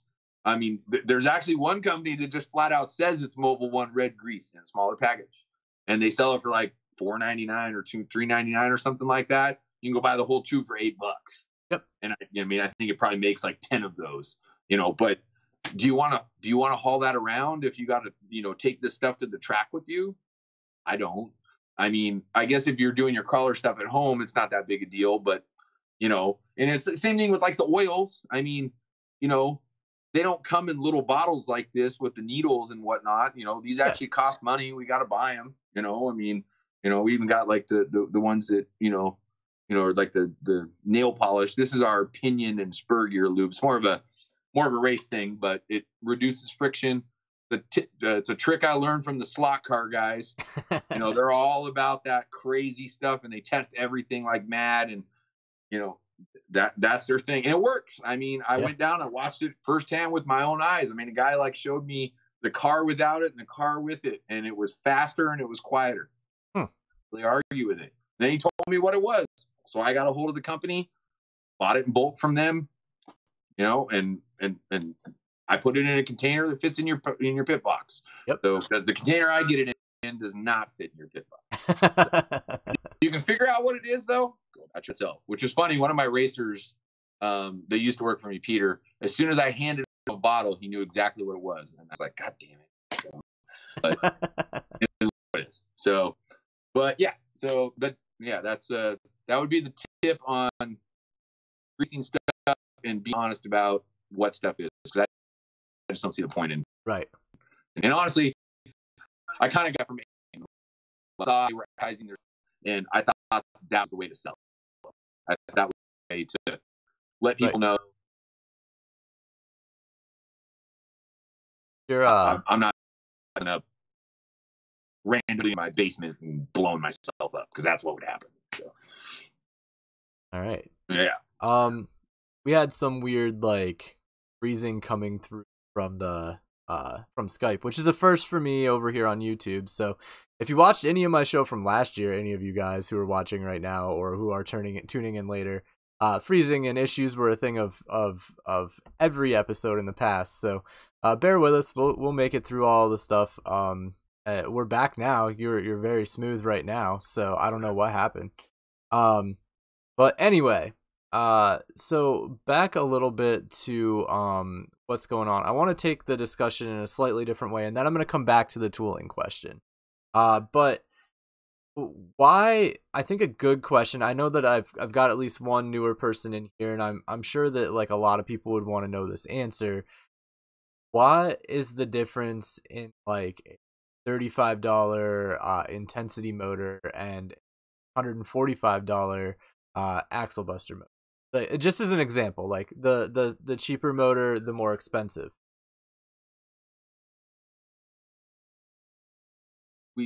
It's really common. You're not asking something that's new.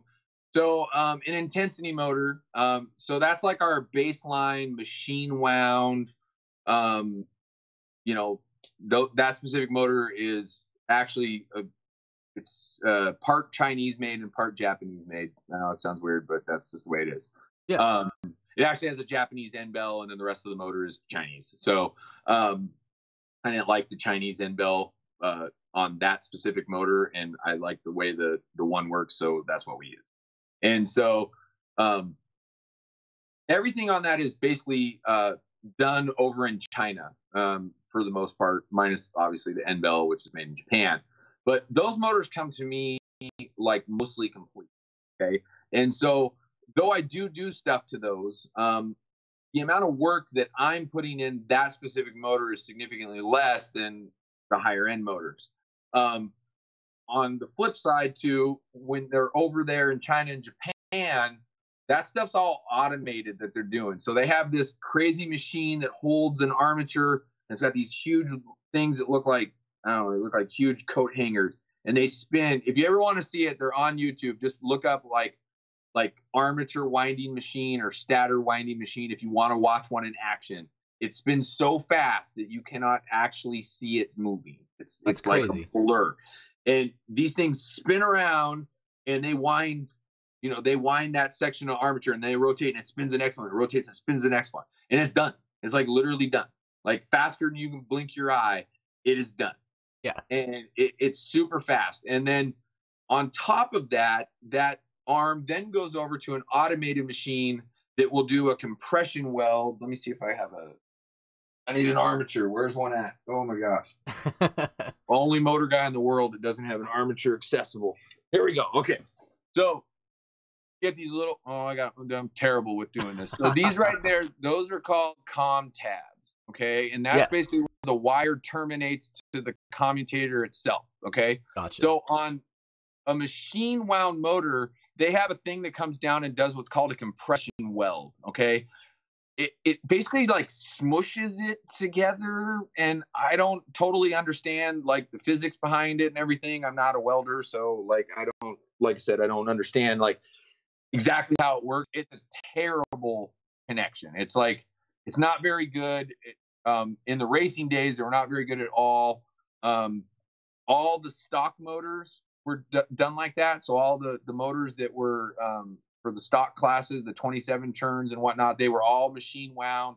They all had compression welded armatures. They then go over to an automated balancing machine that basically balances them based off of a preset, like this is what we got to do, and that's what makes it function. And it runs it once. Okay. So and what that means is it's going to spin the armature and it's going to measure the imbalance. Okay. And I'm going to assume everybody here has a decent knowledge of how a tire in a wheel for a real car is balanced. Right. So that's static balancing. Okay. It's only on one plane. Okay. An armature is balanced this way and this way. Okay. So we drill holes on two sides, the top and the bottom, and we got to run it multiple times. But those guys over there, when they machine wound balance it, they run it once. So they run it, and if it says the top is out, X milligrams and the bottom is out Y milligrams, it goes over to the drilling. I mean, the drill is all part of one thing. It's a thing. It's automated. It comes down. It's going to drill those holes really fast, and then it kicks the armature out, and the next one comes on. And I will tell you, as a guy that's balanced thousands and thousands of armatures, and like Holmes would tell you this as well, as soon as you do that the first time, if you put it back on the balancer, it can tell you that the other side is now out again. Okay. And it's not a perfect science. You can get the bottom in and then the top goes out, and then you get the top back in and then the bottom goes out. And that's why it's not uncommon to see like holes in all three segments. And right. That's just the way it works. And so on an average, a hand wound armature is put back on the balancer 5 times.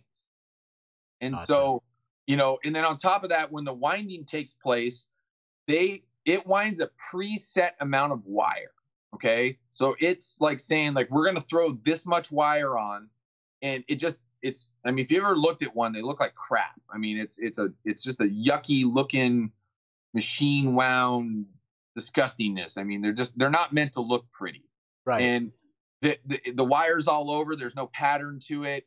The machines actually can try to adjust balance with the wire while they're winding them. It's really weird, but the more advanced ones can do that. And you're not getting a pattern wound armature. So if I take my little fancy meter and I measure each of those segments to see what the resistance values are, they can be kind of all over the map versus a hand wound armature, which let me grab that one again. I mean, if you look at the bottom of this, I'm terrible at this. If you look at that, I mean, they're identical in all 3 spots. Yeah. I mean, there's no difference there. The top's the same way. I mean, they're all nice and pretty. And if I put this on my meter, these things all measure down into like the 100th of an ohm to each other. That's how close they are. Right. And it makes the armature balance better because everything is even on each one. We then solder or weld the comm connections here. I weld pretty much everything. I do solder the 5-segment ones sometimes, and sometimes I weld them. It just depends. Like, I don't know. Sometimes I do both. All the 3 segments though are all welded. There's been a contention whether it's called welding or not because we use a brazing rod. It's been called welding by the slot car guys since the 60s. My welding teacher at school, who was my safety teacher, but he taught in the welding department as well, he said that it's welding because you're using a goddamn welder when you. So I'm gonna go with that. So, but it's a much stronger connection. I think some of you guys use the same stuff that we use. The Silphos is what it's called. Okay. I think some of the guys use it to solder the chassis together, but we use the high silver contents. So I don't think it's the exact same, but it's the same brand. Gotcha. That stuff melts at 1,500 degrees or whatever it is. And I mean, you literally would have to blow up the rest of the motor to get that to fail. Right. Like everything else will melt long before that connection will fail. And so, we're just at the armature stuff at this point. That's just the difference in the armatures, So and there's still one last step too, is that the armatures are dipped in an epoxy when I wind them. So I submerge them in a really fancy setup, basically, which we can show a tool.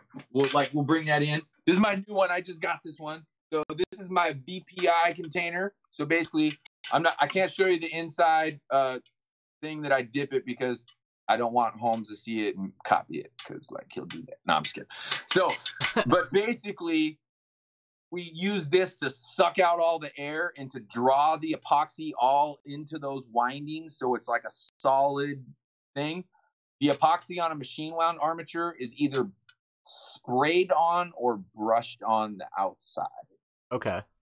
Yeah. So it doesn't do much other than hold those few outside wires in place, but it lets heat and hot air, build up inside all of the imperfections in the crappy windings as well. So believe it or not, just epoxy dipping a machine wound armature is enough to actually make the motor run significantly better. But that was illegal in racing, so you can. And I'm not doing that on a $35 motor that we blow out the door.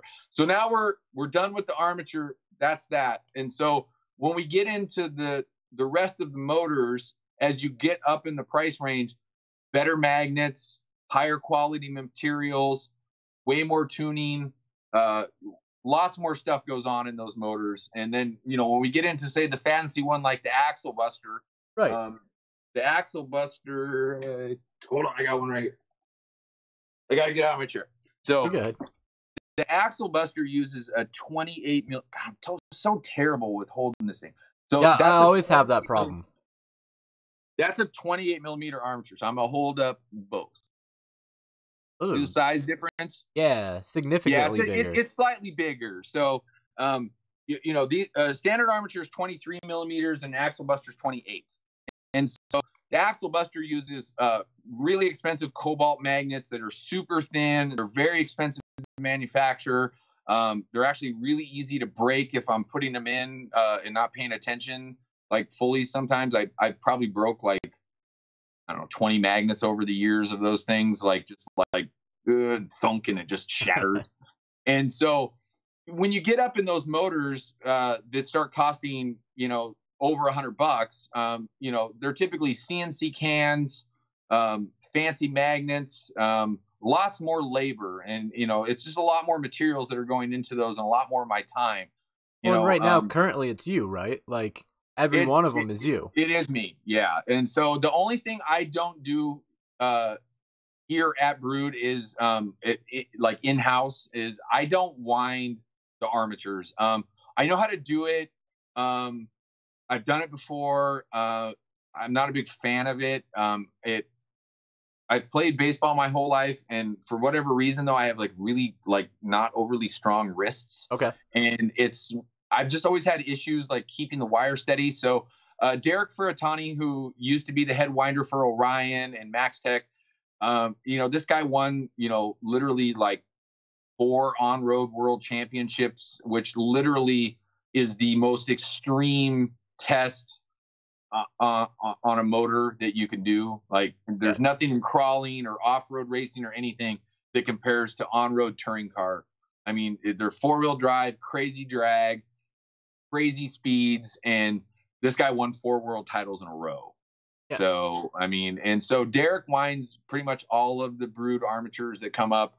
I am going to be moving some winding in-house. I haven't fully decided the method of how I'm going to accomplish that, other than Right. I've drawn the winder up. It's getting manufactured right now. I've actually built the electronics for it. And I'm trying to solve some of the flaws that will make it where if I want to do it, I can do it and not have to kill my risks. As like back in the racing days, we used a full blown manual winder. It was literally just a hand crank. And Well, and that's Peter, what I was gonna ask. Like, complete rookie question. Like, you're saying hand wound armature. Like, are you legitimately like taking the wire in your hand, wrapping around it, or is it? It's a little more involved than that. Or I mean, no, that's that pretty. So there was 2 versions of the winders back in the, you know, in the rate. I mean, they still exist to this day. right. But there was a full blown manual winder that was hand powered. It had a crank, you know, that you're cranking like this, like you're grinding up meat. I guess that's what it kind of would look like. And it had basically a little thing that would hold the armature, and you would have to somehow tension the wire and crank this crank while you guide the winder or the wire into the pattern, and it would murder my wrist. I couldn't do it. And Peter, who was like my original employee, and he's also one of my best friends, and you know, he was the main in-house Brood winder. And certain armatures weren't that overly crazy, but like we used to wind these 7-turn motors, and that was pretty much like the hop like motor that we ran in touring car. We run 7 turns usually, Right. and we would wind most of those with 15.5 gauge, which was pretty damn thick wire, especially copper. And I don't know if you're familiar, but copper work hardens as you start bending it. Yeah. And so, you know, like it makes it a little on the challenge side. Well, we used to wind a version of that motor with 15, and we called it coat hanger wire because that's essentially what you were winding with. And I used to get messages at my day job from Peter saying, you know, I wound up those 4 15 gauge, you know, armatures we needed for an order. I hate you, and I'm going home. You know, and he'd send me like a picture of his arm or his hand, and he'd have these huge marks in his hand. And he would tension the wire around his leg. That's what he would use as the tensioner. Huh. And it was I couldn't do it. And so there was a company that made what we called a power winder. It was the same concept, but instead of the hand crank, it had an electric motor that was hooked up to kind of like a gearbox. Gotcha. And it had a foot pedal control. And you basically would use the foot pedal control. And that way you had both hands to guide the wire. And it had a tensioning system. There were some people that used the tensioning system, but like there was others that didn't. They would use the power winder, but they would wrap it around their leg too. Yeah. And so like the guys would all wear a glove that they used. They would cut the 2 fingers out so they could guide the wire, but they would also tension the wire around their hand as well. So around their leg and around their hand. And I remember the thing had like grooves down it just from the wire, just rubbing as they would do it. So I've drawn up and made this really fancy winder that changes the tensioning system. Never understood why it was below. I think it should be above. I've tested it. It works. I worked with a guy that made I'm not a big welder, so forgive me here, a welding positioner, basically those things that like slowly rotate the stuff as you're welding the, you know, like bead around. And he wrote this cool software that basically will operate a stepper motor that has all the torque in the world that I would need. And it's all controlled by the Adrenos or whatever they're called and whatnot. And I'm working with that guy and the thing functions and it works and everything. And all it is at this point is it's not something I can machine myself easily on my machine because I have a CNC mill. And when you're doing one-offs, it really sucks to set everything up to machine one part, to then set it all up to machine another part. I wish I had a Bridgeport to do stuff like that. One of my team guys just got a Bridgeport.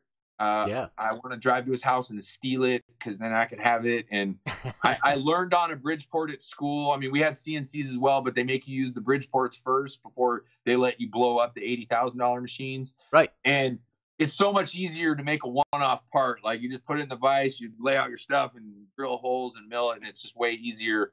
And like I could make probably the whole thing by the time I make like 2 of the parts on my CNC machine. So I work with a machinist that lives south of Seattle that he works with me, and he's got a Bridgeport in his garage, and he's also got a big fancy lathe so he can do any of the lathing part, parts that need to, use the lathe. And so I got to go pick up my my new bearing press, and he also made a couple other fixtures for me and whatnot.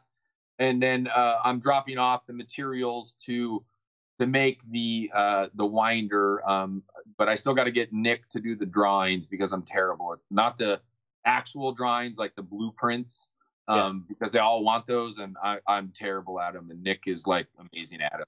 So hopefully, if Nick's watching, he's probably got a huge inflated ego right now, but it is what it is. So, but I think that's what kind of like separates the difference in there. It's cost of materials and just the amount of labor that comes into that. It's a crazy difference. It makes sense, but I don't think people think about it because it's all hidden. So it's all hidden inside of things. And if you don't physically know like this magnet versus this magnet, and you're not seeing it all the time, like cost wise, or this brush versus I don't even know, but like this can versus that can, any of that stuff, like if you're not the one who's sourcing all of that, like I could see how you get lost in like, well, this motor looks exactly like that one, except the outside. It does, and that does factor in like why we're trying to get really fancy like product descriptions done and whatnot. So again, if anybody's watching and you're good at that stuff, like and whatnot, and you want some motors, like we can talk business and make it happen. I've tried to convince my team guys to do it, but they all say they suck at it too. So we're clearly all meant for each other at this point. So, but like, that's a good example. Like, the cans that come over from China or from Japan and China and whatnot, they already have what's called the timing tabs stamped in the can. So they're these little, I'm trying to get there he goes, this little teeny thing. Well, my CNC machine cans, they don't come with those. So I used to punch them with like a punch and die, and I made like my own little teeny fixture thing, and it was enough to make me want to stab myself in the face. It used to take like 5 to 10 minutes per can to sit there and punch them out, and every once in a while I would screw up a can, and I finally was like, okay, this sucks, and I got hooked up. It was actually the first project that machinist guy did with me. I didn't have a design for it. I knew what it needed to do. I knew how it needed to work, and I knew it probably would work with an arbor press, but I didn't know how to hold it. And actually the way I initially suggested was completely opposite of how we did it. But like, I can show you that. Like, it's kind of heavy, but we probably get it in the screen here. So that's my can stamping machine. So it's this cool little thing. Holmes is going to build one right now. I can already feel it. So I'm just kidding. He doesn't make a can that needs to be stamped anyways. So his pullers don't use one. So, but basically that works by sliding the can over, and then he got a custom die made for me that comes down and actually stamps that, basically that little timing stamp in the can. And, it's an awesome, it took a little bit little quirkiness to get used to like pulling the right amount of pressure, because you can actually pull it too hard and like make it way more than it should have been. But I've got it pretty dialed now, and it works pretty good, and it saves me a ton of time. I can stamp a whole can in about 35 seconds. Right. And it used to take like 5 to 10 minutes. So especially when the can would get stuck on my little jig I made, and I'd spend like 30 minutes getting it off, that would increase the time factor. So, but yeah, there's lots of cool tooling, and I've been making more and more custom tooling to speed up processes. I can't show it because it's actually on the other side of the room, but like my fancy little thing that goes in the DPI thing, that was really cool. Designed, made, and everything that, and it basically it lowers and raises the things up into the vacuum thing, and I don't got to get my hands in all that disgusting stuff and whatnot. I think we might be able to get this one in the screen. So this is a new one. This is actually the second one of the two. So I made two of these with my cool machinist guy. This one's not done. I'm still working on it. The other one is done, and I can't really move it. So, but that's my new comm welder. And so the old design basically used an arbor press like you just saw, and it would come down and it would pull on that. And every so often I'd blow up an armature, and that's part of the drill. Everybody blew up the armatures, and everybody used the same type of welder I had. We all got them from the same place, and there was flaws with them, and it was just driving me nuts, and it kept breaking, and I kept having issues with it. And I got to wear safety glasses when I use it, because like if it shoots out the comm tab from getting too hot, it comes whizzing right by my face. And I finally was like, okay, I'm building a new welder. So I drew that thing all up myself. Nick had to make the blueprints for me though, because I'm an idiot and I don't do them very well. And then this was the second project that the guy machined for me, because we made two of them, but this one fixed all the flaws. Fixed all of the flaws that the old welder has, and I haven't had any issues. I haven't had single blow up in my face or anything like that. No nothing. It's water cooled, so it stays nice and cool. It works awesome, and I honestly feel like a moron for not making one sooner. So well, it's cool though, because one of the things that I really like about it is I talk to all these crawler guys, and so they're all into making their own things. They're all into making their own parts. They're all into making their own bodies, customization, doing all of that. And you're doing that. You're just doing it in a different way and a different level. Like, I feel like everybody, for the most part, that ends up in this hobby that I've ever talked to has that same drive, that to build something new, to build it different. You're in the sense of efficiency a lot of the time. But just in general, to hear you talk about them, the cool process, you enjoy doing that as much as it's saving you time and energy. It's still just cool that you were able to come up with it and made it, and it works and it functions well. Yeah, so. and sometimes though, even I can't think of it. Again, with the can stamping machine, every idea other than the arbor press that I suggested to the guy, he did not use. Right. Not a single one. I was like, okay, well, I'm dumb. And I went to him. I said, dude, I can't figure this out. I don't know what to do here. I need to figure out a faster way to do this where I'm not scrapping cans, because I was scrapping the CNC machined cans because I would over punch them, or I'd punch it at the wrong spot. And it was not working. And so, this guy works in a machine shop that does crazy tooling stuff and whatnot. The guy's stupid smart. And, I basically was like, I'll give you the stuff and you tell me what works and, whatnot. And, the new bearing press device, I kind of showed him the tool that I had and the tool that I had made. And, it uses an arbor press now as well. The old tool takes a couple minutes to use. The new one presses a bearing in less than 10 seconds. Right. So, and it was pretty consistent to what my design was. It's just, it uses the arbor press, and it uses a different kind of system to hold it, so the bearing can't, because mine's every once in a while the bearing would slightly go off, and then I'm trying to shove it in the hole slightly that way, and that's not good. So it didn't work. So, but I'm trying to make more and more tooling that speeds up everything, because time has clearly been an issue, especially with AMAIN coming on. They reported to me last month was the biggest month of sales that we had since they had brought us on. And, that's good, but that also means that the reorders were bigger. And when reorders are bigger, then, that's more of my time. And I'm trying to make a new brushless motor for racers, and make parts for racers, and make new parts for you crawler guys too. We have a long awaited one coming out that probably will make everybody happy. Like everybody remember my really cool magnesium hubs Yeah. that don't have the right thread and don't have a hex. Well, the new version has an M3 thread and it has a hex. So for all you guys that hate standardized screws and really love your hexes, the magnesium hubs that do both of those are coming. So Awesome. we're also getting rid of we're getting rid of the lip up here because I guess a lot of people just grind those off.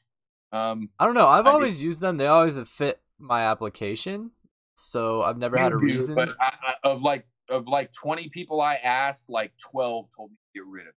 Huh? Interesting. Yeah, that's what I was. I said the same thing. I was a little confused. So, but that's the advantage of having some of my guys because some of these guys, like again, they're not on the team because they win crawler events. Because honestly, I've never noticed a correlation of winning crawler events and sales. Right. In fact, I've never really noticed a correlation of someone consistently winning crawling events. It seems to kind of like be all over the map. You know, it's when it comes hard. to the big events. Yeah, well, it's hard, and there's so much randomness to it too, and it's not dictated by lap times and repeatable lines. I mean, correct. The last Worlds I went to is like 2013 when it was in Arizona, and I mean, it was raining, when they were doing the finals, and like literally from the time Casey went to like when Manu went, like the course was totally different. Yep. And like Manu would have won, but his car like slipped down the rock and he tried to move out of the way and slipped and his car hit him. Right. And he got the penalty and he lost by like 5 points. Right. Yeah. No, crawling's there's so many factors. Yeah. So and while the track can change in racing though, you consistently see like the same style of guys like up there in the tops and winning and whatnot. And in crawling, it just seems to, I mean, you don't even have the same guys attending a lot of these events. Like guy A is at the one event and he wins it, and then he doesn't go to the next 3 big events and someone else wins. And you don't see that racing. Like the big guys are going to all those big races. So right. Yeah, I mean, so that's what my guys do. They do stuff like that. A lot of them, I'm able to ask these. Again, I ask some really dumb questions. So let's talk about that for a second. Dumb questions? No, not dumb questions. Team driver stuff. So you do have team drivers. We've talked about that a whole bunch. Yes. So as someone who is running a business like Team Brood, what is your view on the whole sponsorship? What goes on?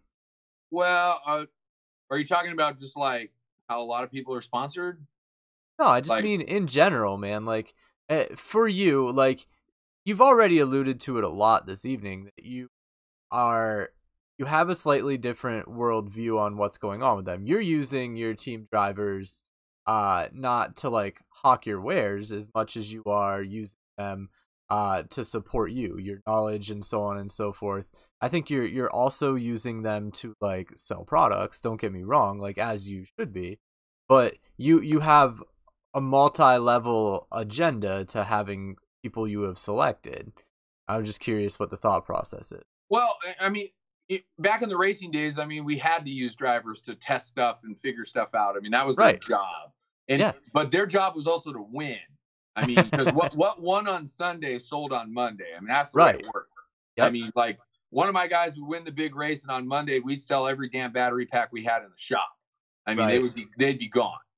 So, and did you fade out there a little bit? Or no, I'm good. I don't know if you didn't get it from me or whatever. So, with the crawler guys, though, like I said, there's just not a huge correlation in winning to sales with sponsored guys. I've never seen it. It is rarely held true. Yeah. I've seen a correlation in sponsored guys pushing customers towards us, which is good. And then again, I'm not a pro when it comes to all this crazy suspension technology and whatnot.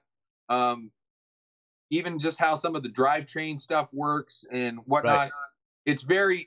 It's all foreign to me. And I'm over here building motors, so I don't have time to sit here and like figure out all this stuff like I'd like to. And I mean, for a long time, even when I was in the racing thing, like I always had someone else build my cars. I didn't have time. And Right. when I got into the crawler stuff, someone built all my cars. And like I literally had someone building this, like one of my local guys, JB, I love the guy to death. Doesn't really crawl anymore, but um, he built all my stuff except for my Mini, and that was one of my other guys, Brian, and mainly because I let JB build the first Mini, and it was a horrible. And Brian's was money, so Brian built it, and it was awesome. So, but JB built everything else, and it was great. But so I just don't understand it, and then honestly too, like the comp crawling stuff is like so much different than the scale stuff that like I could have spent a lifetime learning the comp crawling, like suspension and all Oh yeah. the crazy things they do. I mean, that one guy that used to run my motors, the Japanese guy, I mean, he showed up with a truck to Worlds that year that didn't even have any shocks. Had no shocks on it. If you've never seen it, it's the most wild looking thing. Oh Someone, yeah. I guarantee you in the minutes there knows the name of it. It was I can't remember. It had some weird name, but the thing was nuts. It literally had no shocks on it. And Was that it guy the got one that second place. it's like the He one that got had like second. the big arched like No, not that? no arc. No, you're thinking that was a totally different one that didn't have any shocks. Okay. No, this thing like flopped around and had links. It was really weird. He would have won too, but on the very last gate, which was literally like a roll through and fall over a gate, like even I could have gotten through. Yeah. He somehow clipped his left rear or right rear tire and bumped the gate, and it cost him, the gate penalty, and he lost by like 2 points. Crazy. So like if he didn't hit that, it was the easiest gate on the course by far. Like you had to like flop over it, and no one else hit it except for him. So, but it was just nuts, and so you get that, and then you go over to the scale guys, and everything is like kind of different. Like they're running their trannies all different. You got the Toizuki guy with his stuff is just, it's cool. I mean, it's cool. I don't understand 90% of it. So I look at it and I'm okay. I mean, half the guys that run it can't even figure out what rotation motor they're supposed to get, but it's a cool chassis, but like it's completely different technology than an XR10 or a Berg or something. So I don't know. So like when I pick up drivers, I look for certain things that I can ask them those dumb questions. And I'm sure a few of them are in the thing right now going like, oh yeah, he's asked me some really stupid stuff. Like, and on the flip side, they've asked me some really stupid motor questions. So it goes both ways. So, I look for the ability to get that, to get those questions answered when I need them. I do look for the social media presence. It's a huge deal now. If you don't do it, it makes it really tough. You better be offering me something else that's really great if you're not participating on social media. Right. I think on one of your questions, you kind of asked about some of the stuff. I mean, I don't do a lot of stuff on the forums anymore. They just seem dead to me. There's just a lot less posting there. They do have a much better search capability, obviously, than Facebook, because Facebook, I think, has the worst search engine ever. Yeah, it's really hard to find anything. It is after you posted for like I give it like 2 to 3 day lifespan for a post, and that's like then good luck. Really hopeful. Usually you get like a 12-hour lifespan. Yeah, but the audience on Facebook is insane. Like, I mean, like literally, there's groups as big as some of these forums users are. Yep. And it's literally like a group for like Axial products. Yep. And it's bigger than the crawling forum, And the last I checked, there were like 40,000 people in it. Yeah, and which is a bummer because I mean the forums. I mean, we had RC Tech in the racing days, and RCC for the crawling guys, and I know they're still there and they're still active and there's still people on them. I just wasn't seeing a lot of like traffic from them. Right. I went an entire year where I got one private message on the thing for that. I did 2 giveaways in 1 year where neither winner responded to winning their prize. I was sending a message like, hey, you won, and nothing. Interesting. I had a mod send them a message, nothing. So like one of them was for a $400 commutator lathe, and the guy did not respond. I don't know. I don't get it. So that's what I look for in the drivers. Now, Sponsorship's weird at this point. I mean, a lot of people get sponsored, and I mean, I'm guilty of it just as much as everybody else. We have a funny term that we use in the industry. We call them contracted customers. I don't view my guys as that, but there is a lot of that out there. It does exist. There's guys that literally have been in the hobby for 3 months and they're sponsored. And I don't get that at all. If you've been in the hobby for 3 months, you shouldn't be sponsored. You haven't earned it. You haven't even remotely earned it. You haven't put in the time. You haven't put in the effort. You certainly haven't, done what other people have done, and they're not sponsored, and you're sponsored. And those are the ones that really are the contracted customers. And I know some people might get bent about that view and whatnot. And I mean, it is what it is. I mean, it's been going on since the late 80s. It's not like the crawling segment invented this. The racing guys have been doing it. It's just as bad in the racing arena. There's so many brands out there that are trying to get their names. When I grew up, basically you raced a Losi or you raced an Associated, and that was it. If you raced anything else, you were going slow. Okay. I mean, it wasn't happening. There was the weird guy that would race a Schumacher that you could never get parts for. But in general, it was a Losi or an Associated.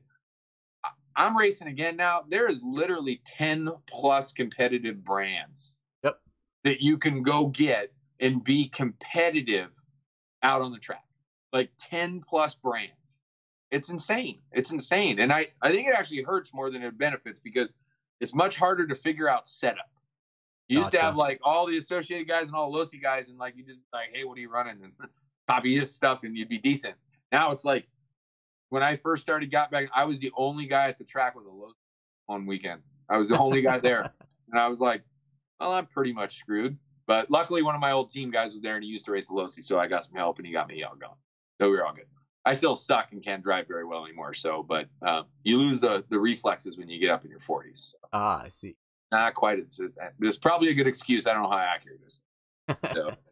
Yeah, but that's my view on sponsorship. Yeah, I mean, unfortunately, like I said, it's part of the game. You got to play the game to be in it. And I think the difference is utilizing your guys versus just letting them be a customer that gets a discount. And I don't think any of my guys would be able to jump up and say like, yeah, I'm just a discounted customer. And because they all get asked questions, and we have our little team group, and I make posts and I'm like, this is what I need help on. Like, answer these questions. Tell me what you think, tell me what I'm doing wrong. Tell me if I'm an idiot, whatever. Right. And I've gotten called an idiot, usually in private message to try to make it not as public. But and my guys are good about that stuff, sometimes they don't answer all the questions that I ask, because if any of them will tell you, sometimes I make really long lists of stuff that I'm trying to figure out.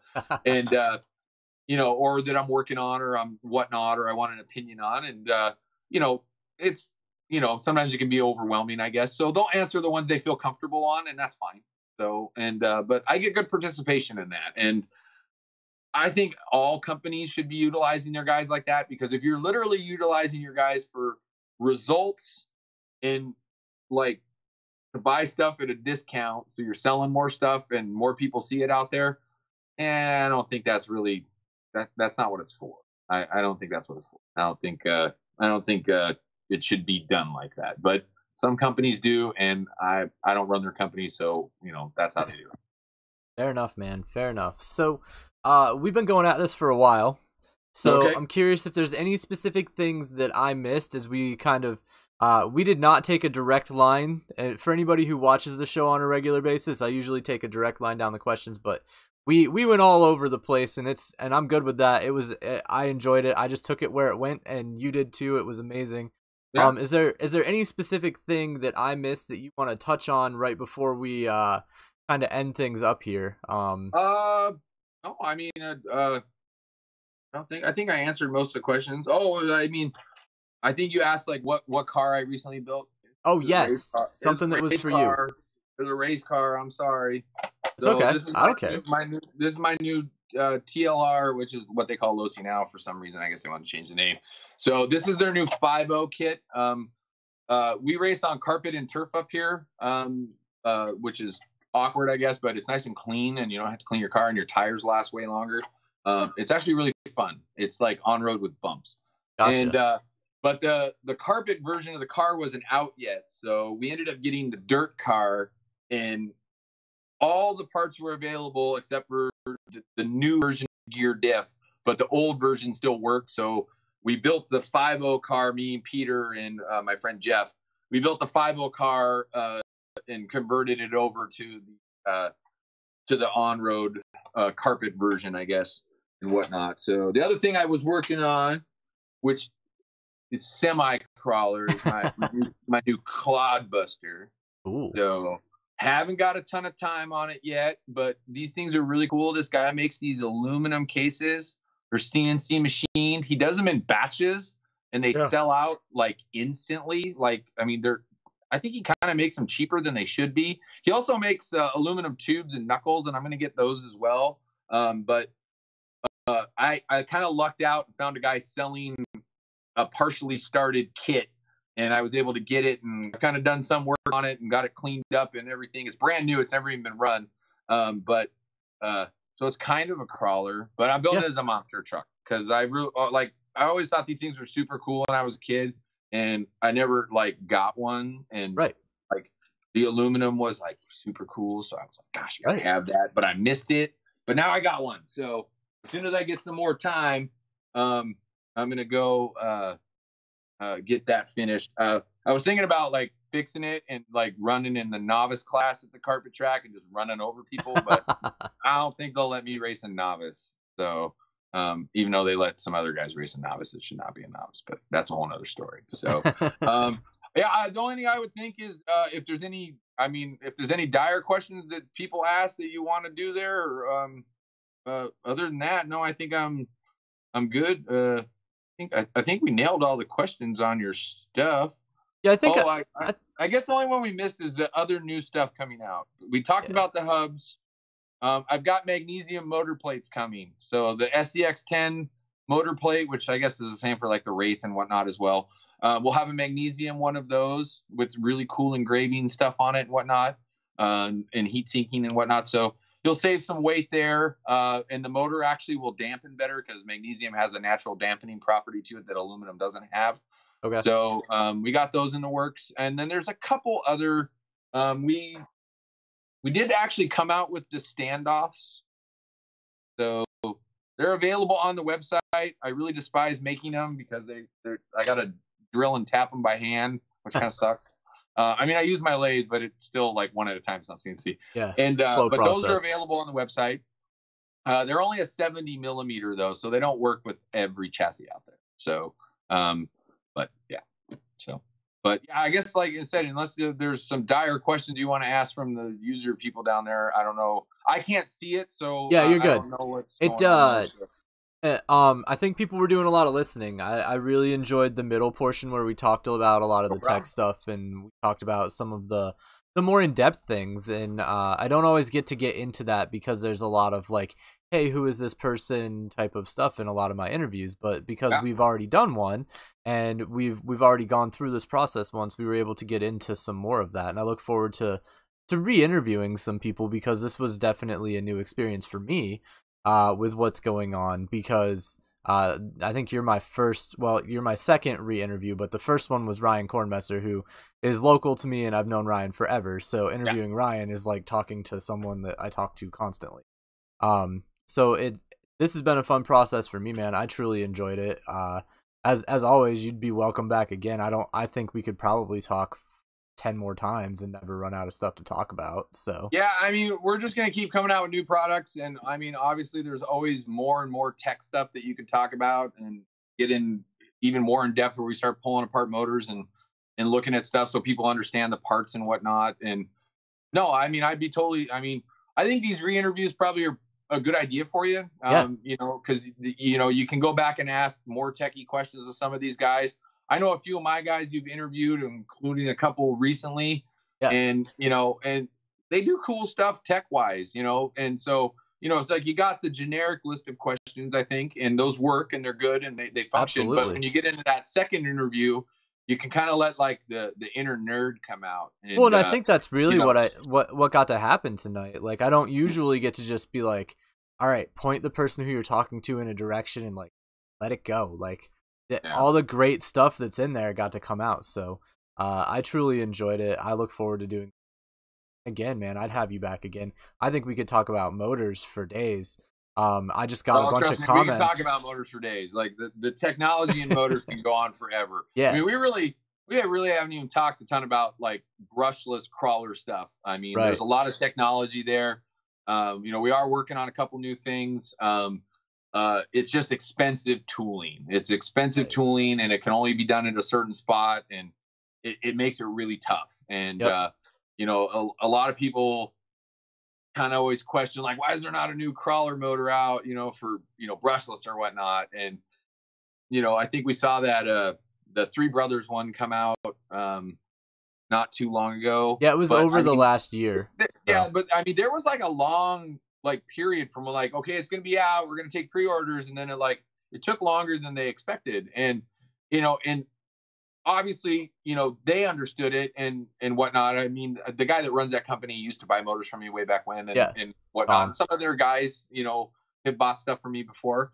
And, I had people asking me like, why is their motor taking so long? And I was like, because it's not an overnight thing, man. It isn't. And, it's, brush motors have been around literally since like, the 1800s. Right. I mean, they literally have brush motors that are that old.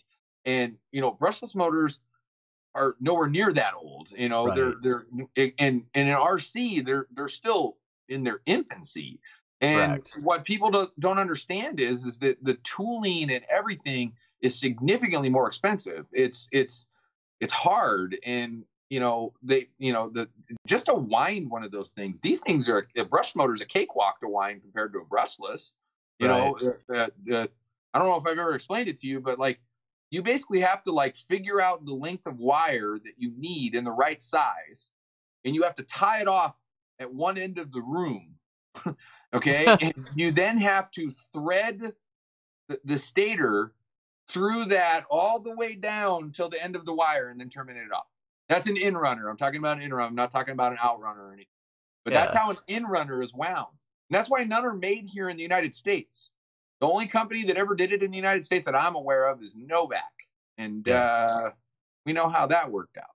So they're not around anymore. And because you can't compete, they can pay someone over there in China way less, obviously, to wind those motors, and they pound them out like there's no tomorrow.